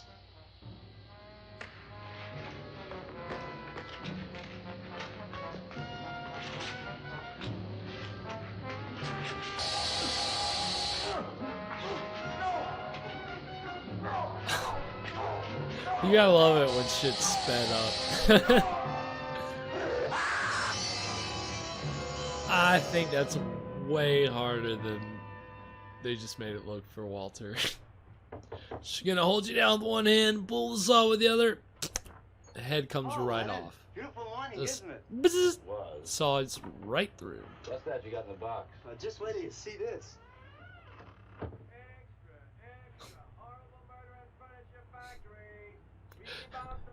Your busboy's murder. You already know it. Why aren't you doing anything extra? Leonard. What's the matter, Leonard? You made a bust. Yeah, isn't it wonderful? What's the matter, Leonard? Put it down, Walter, please.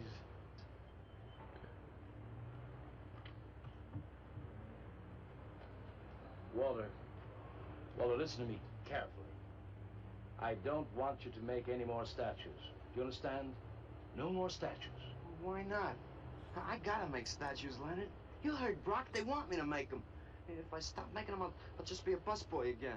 Brock, he's behind all of this with this stupid, bitter poetry. Listen, you've got to stop and right away. I'm beginning to feel responsible. Why? What did you do? You are responsible. You fucking know. Walter, You're just I've decided to have financially myself right benefiting. away. Yes. When Carla comes, we'll have her work up some nice invitations. We'll have them printed up. We'll invite the critics and the art collectors. We'll tell them. Ink blots on your Mr. invitations. Leonard That's, is afraid to have you come. You who buy his coffee is moving I'm gonna be honest. I don't care what you guys think. I love that look. Sandals and a tux. Yes. Yeah. That's yeah. Not to drink his Yes. champagne, but to see Walter's That's triumph. me. I'm After that, we go no more. 100% would be doing I sandals won't with a say good luck, tux. Walter. Why not? It would imply you could not succeed on your ability alone. You look so handsome. I do. So do you. I mean, you look so pretty. Thank you. Are you ready? Oh, we've got plenty of time. I know, but I wanted to talk to you. Okay, we can go now. Bye. It's never good. I wanted to talk to you before or after. Oh, man. Alone. You suppose he could be physically attracted to her? No, man, he ain't the type. He don't get enough vitamin E. Maxwell gave him a bottle of wheat germ oil once. Maybe he just started taking it. It's absurd. It's absurd. It's supposed to be absurd. What did you want to talk to me about, Walter? Well, what kind of people do you like, Carla? Oh, thinking people. Artistic people, I guess. You think I'm artistic? Of course I do. That means you like me. I like you very much, Walter. I thought you did on account of how you kissed me the other night. Oh, that was for your sculpture of the girl you nude in the chair. Carla, I've been alone for a long time, and I know you've been alone, because you never seem to go out with anybody, even though Leonard's always asking you to go out with him, and I just... What are you trying to say?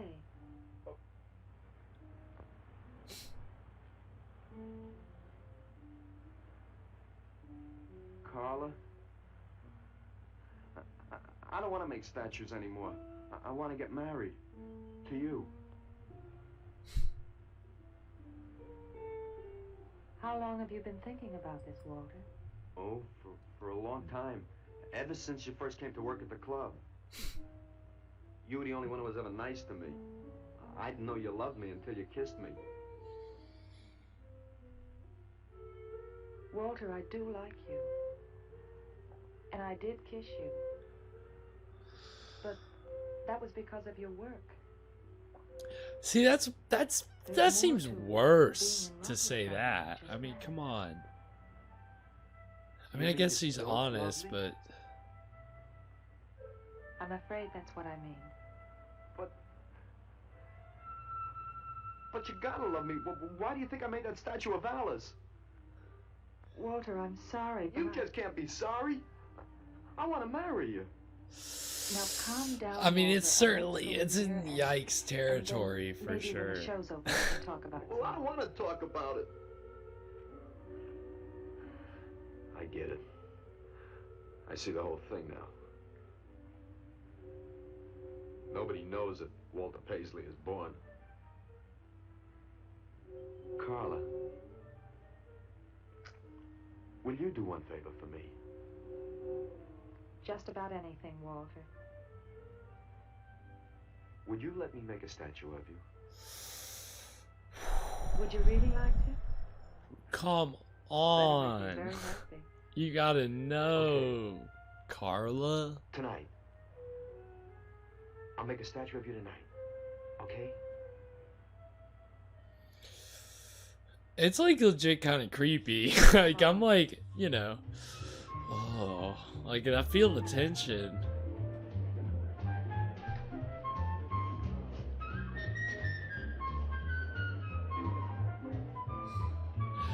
A gallery of horrors, literally.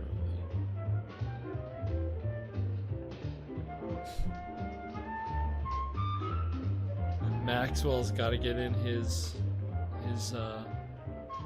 big payday, I guess. No thanks. This could bring about a return to realism. Yes, a one-man return. We have many artists about, but no craftsmen. This man knows his anatomy. I'd give $1,500 for this. After you read my review, it'll probably cost you $5,000. Jesus. I couldn't imagine inflation So what's then. the trouble? Why should you be so depressed? Have you heard the things they're saying? You can make $25,000 on these pieces alone. I thought you put money down. I do, but $25,000? 25,000, bro? Come on. Actually, again, in that time, what is that money? That is nuts, actually. And we have come to make this scene. Want some cappuccino, man? We got the bread. We're not open for business. This is an art exhibit. No bums. Get out. That art is a bum, man. Yeah, well, that's his problem. All right, man. All right, we'll wait outside. Yeah, you wait outside. I love how these are guys. These guys are literally the comic relief for the satire and the parody. I love that even though there's satire and parody, it's like there's still like literal comic relief, and there's differences. I mean, when you start kind of really trying to think about these things.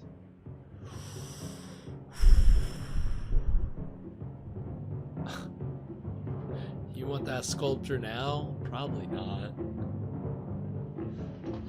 Where you going, Carla? What's the matter? Walter, there's a body inside that statue.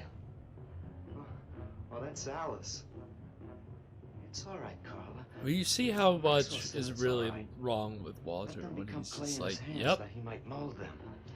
Walter, you stay away from me. Don't you see, Carla? I made them immortal. Don't you see? I can do the same for you.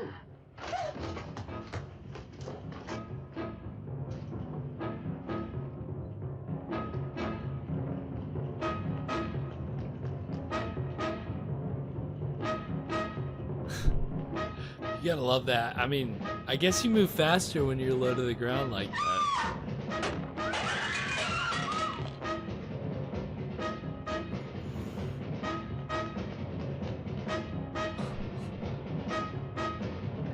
Call Valdez. Have him send some cars. I'm going at the basement. I'm going with you.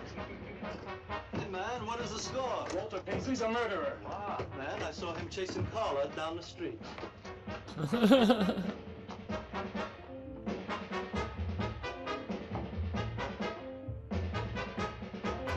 I mean, he's been loafing the whole time. Why should we expect anything different? If I could still sell these statues, no, I mean, yeah, it's got no chance now.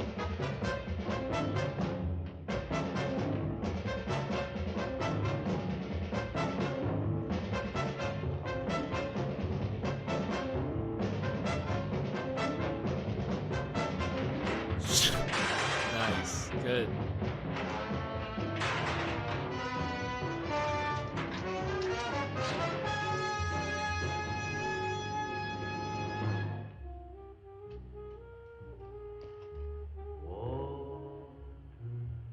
What was that? Nobody knows I'm here. No. They couldn't know. They're dead. How could they know? Did you see him? He's hiding around here someplace. He can't hide just because we're in play and he isn't.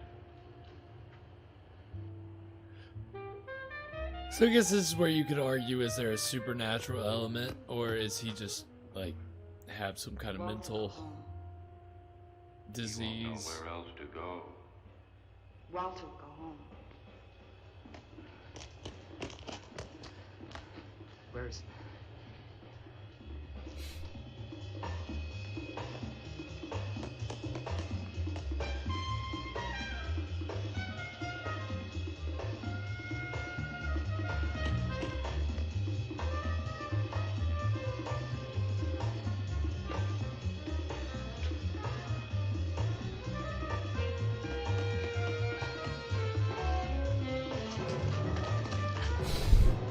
Like, I don't get the point. Like, you guys, like, there's a, you know, you should get that there's a cop going on. I love that, actually. It's like, that'd be me. It's like, I need a second. I gotta breathe. Then somebody comes up and just pushes me. Let's go.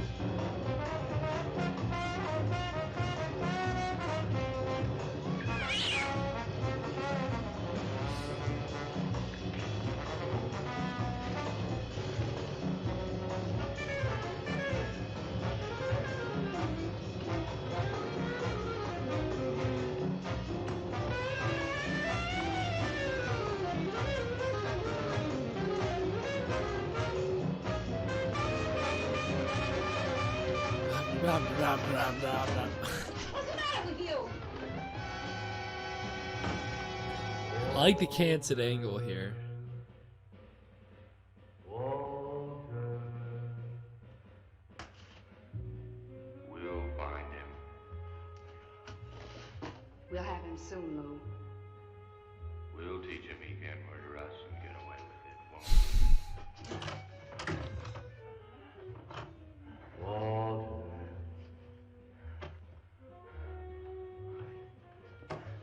Walter. What you gonna do now, Walter?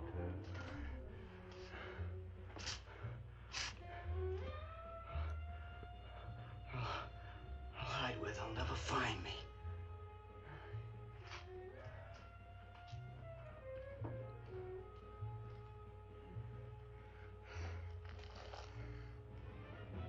There's his room. He's gone crazy. Paisley! Paisley, open up!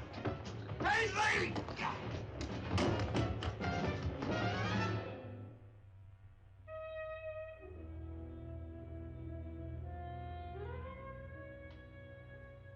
I suppose he would have called it Hanging Man. His greatest work.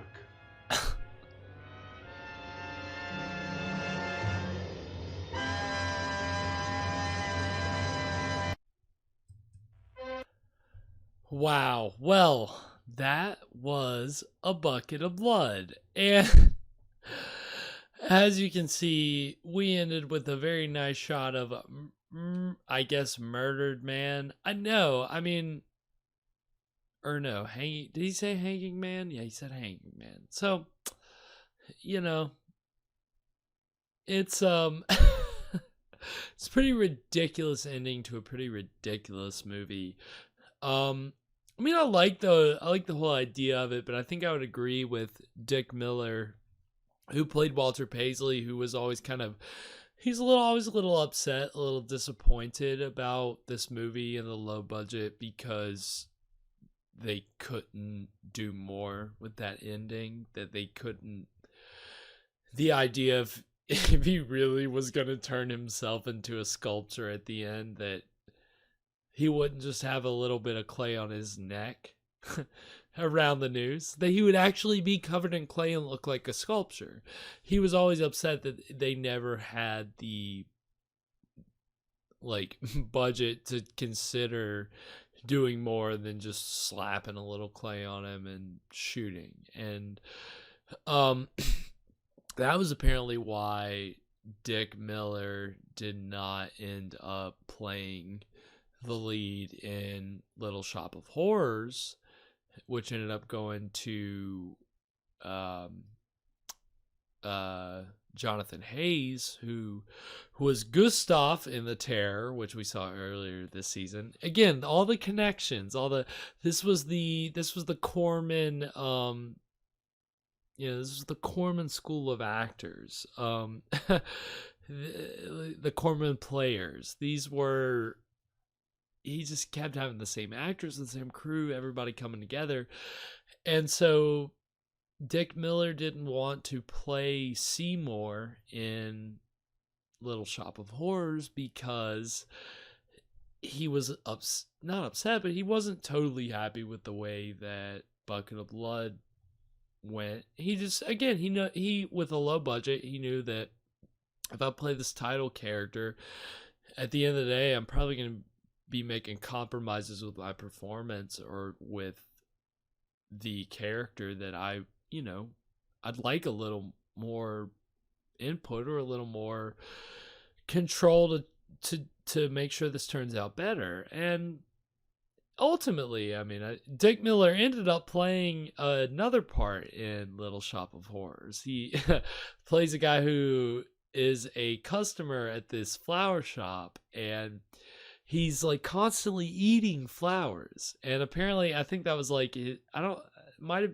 know if it's in the script or it was his improv to do that, but that was his character's thing, was that he likes to eat the flowers. He puts salt on them. He has a salt and pepper shaker in his jacket. He gets a carnation and just, again, it's building off of what we had here with A Bucket of Blood. Roger Corman said, let's just do the same thing, but different.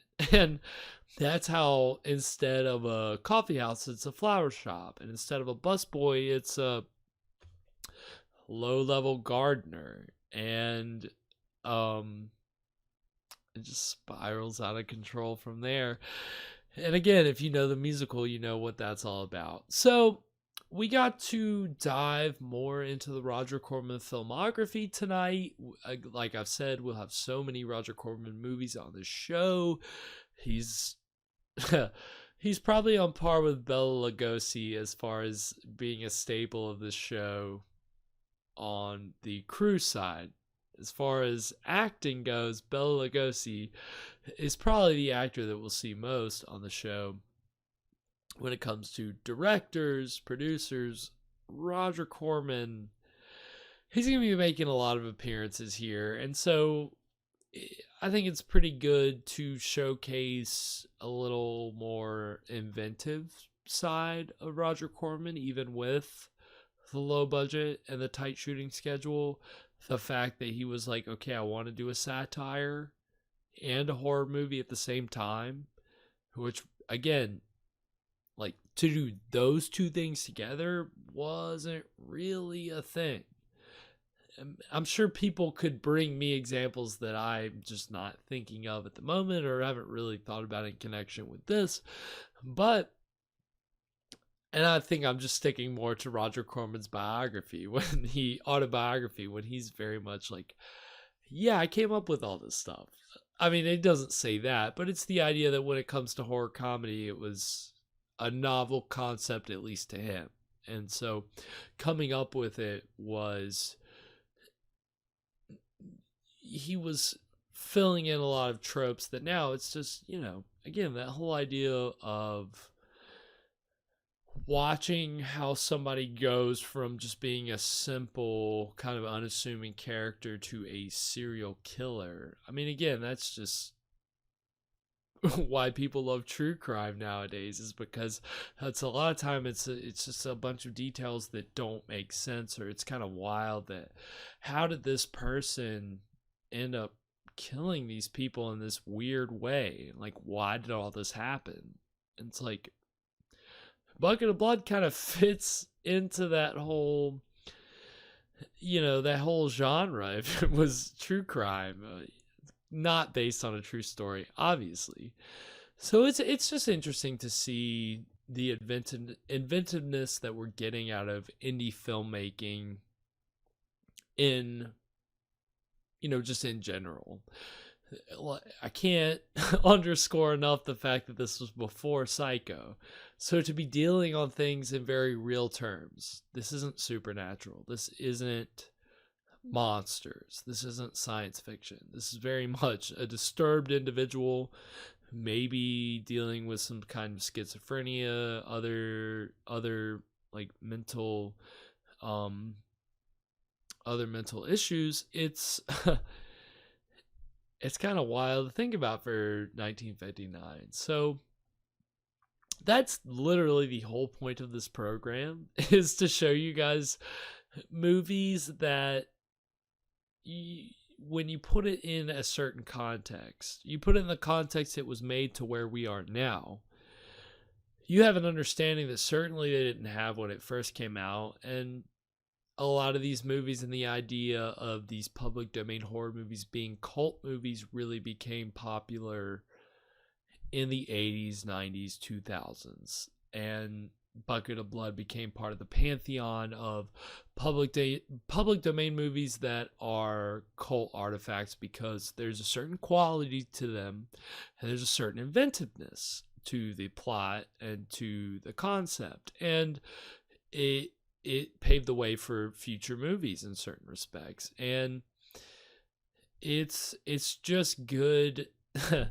Again, there are other horror movie host shows that have shown Bucket of Blood, but it's 2022. So to be able to put it in that perspective of 2022 is what this show is all about. So I'm very happy to have brought you guys Bucket of Blood tonight. I hope that it has been bearable dealing with me flying solo. I know it is just very nice having another person here to cut the tension, but it's really been a lot of fun, just hanging out and just gabbing, just talking, sharing my knowledge with everybody.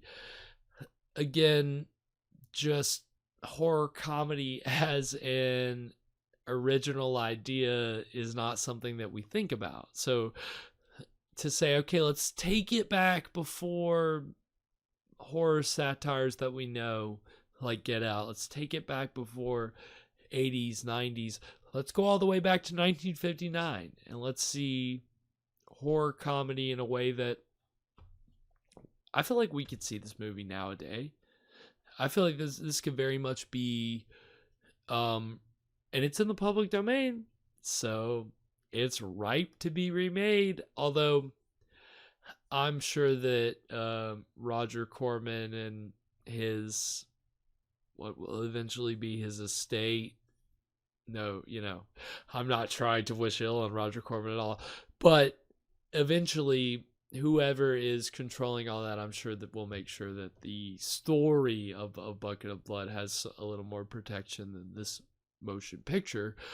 But with most of these public domain movies, it's in the public domain, you can remake it. So I think Bucket of Blood is one of those movies that would hold up as far as a remake. It's not hokey in a way that you're like, that just wouldn't work in 2022. The idea of an artist who works at some hip club who is killing people, you can find ways to turn the tropes that, again, pretty much are invented here in Bucket of Blood, turn them on their heads. Again, with a horror comedy, like, the tropes are kind of, you know what to expect, but we're talking about an original here. So it's really cool to have been able to explore that whole idea of what is really horror comedy and social commentary and satire in that respect versus just a horror movie with some comic relief.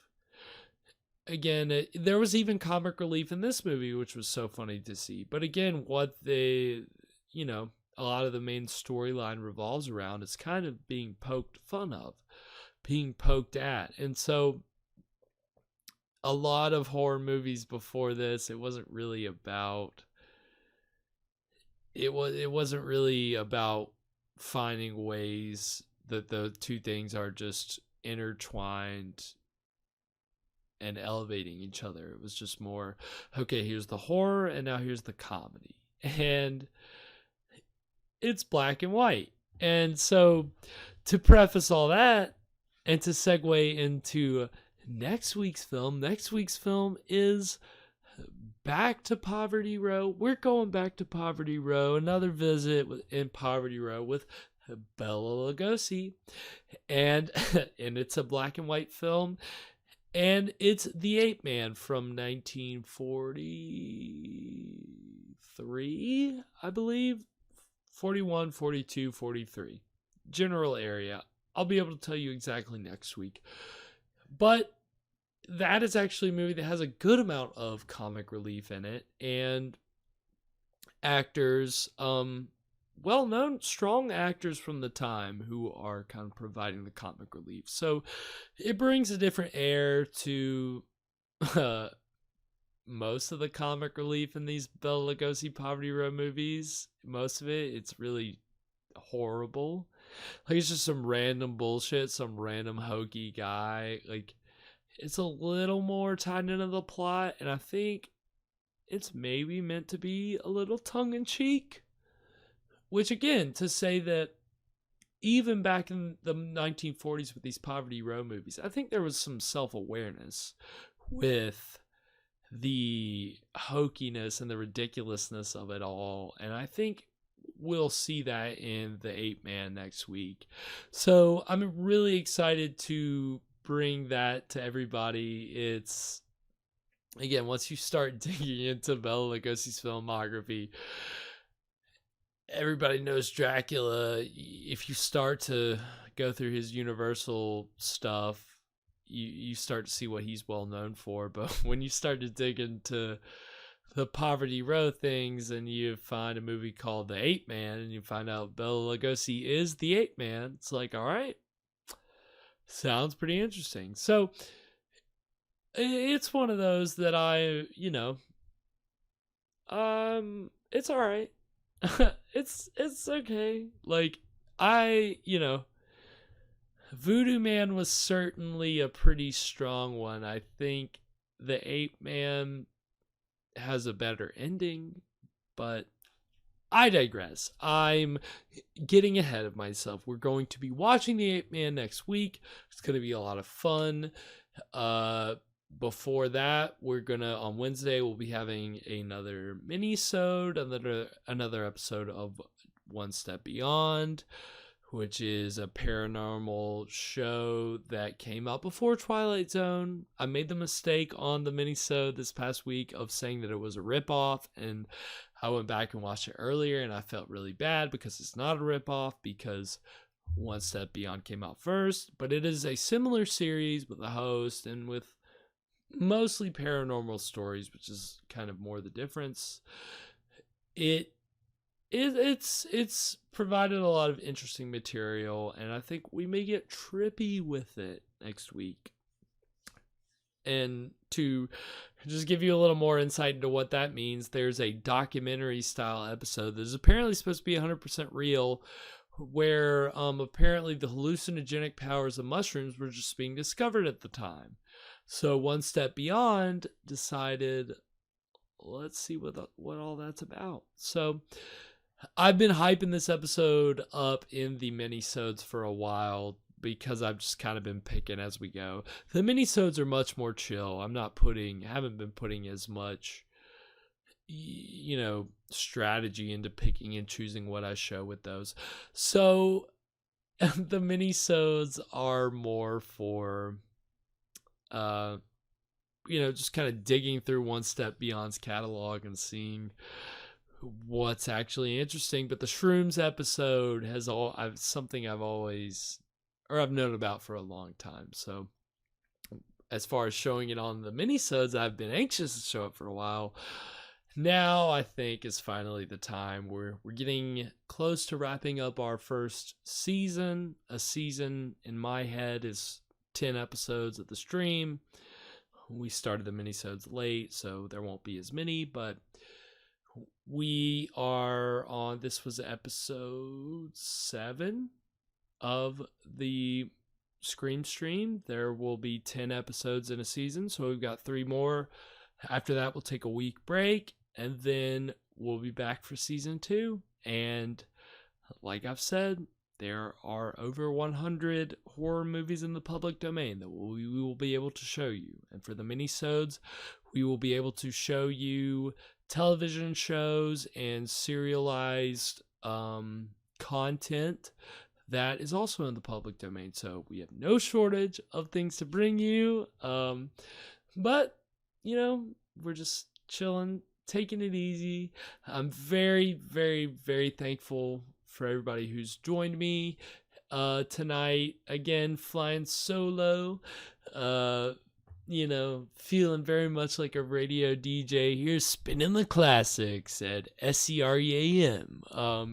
It's been a lot of fun, and but I'm not gonna lie, I will be very happy to have Evan joining me back in the studio next week. Again, much as I was reminded from a Seinfeld episode earlier this week, having a side man takes the pressure off. So can't again, even though Evan's not here, say how much I've appreciated Evan joining me for these movies, and just again how much I appreciate the audience joining me. It's been a lot of fun so far. We've got 3 more movies to bring you for this season, and then we're on to our short break, and then we'll be back. So please go and follow us on YouTube at Scream Stream Show.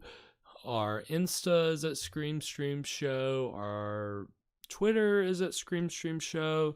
You can catch up with our What Were You Drinking drinks of the week. You can figure out what episode we're going to be showing if you haven't seen this, and you want to just know, it's on the Instagram account, it's on the Twitter, and you can go and follow all those things. All of our episodes, all of our past episodes are on the YouTube channel that aren't dealing with copyright stuff, which is a whole other thing I'll rant about in another episode. But please go check that stuff out. Like our videos, subscribe. It is just, again, with hundreds of movies to show, this is the tip of the iceberg, so no pressure, but all that stuff is there. When you want to go check it out, go check it out. And we'll be here next week for One Step Beyond and for the Ape Man. And so until then, take it easy and enjoy your weekend, get through your work week, and then come chill with us next week. Until then, take it easy. Later.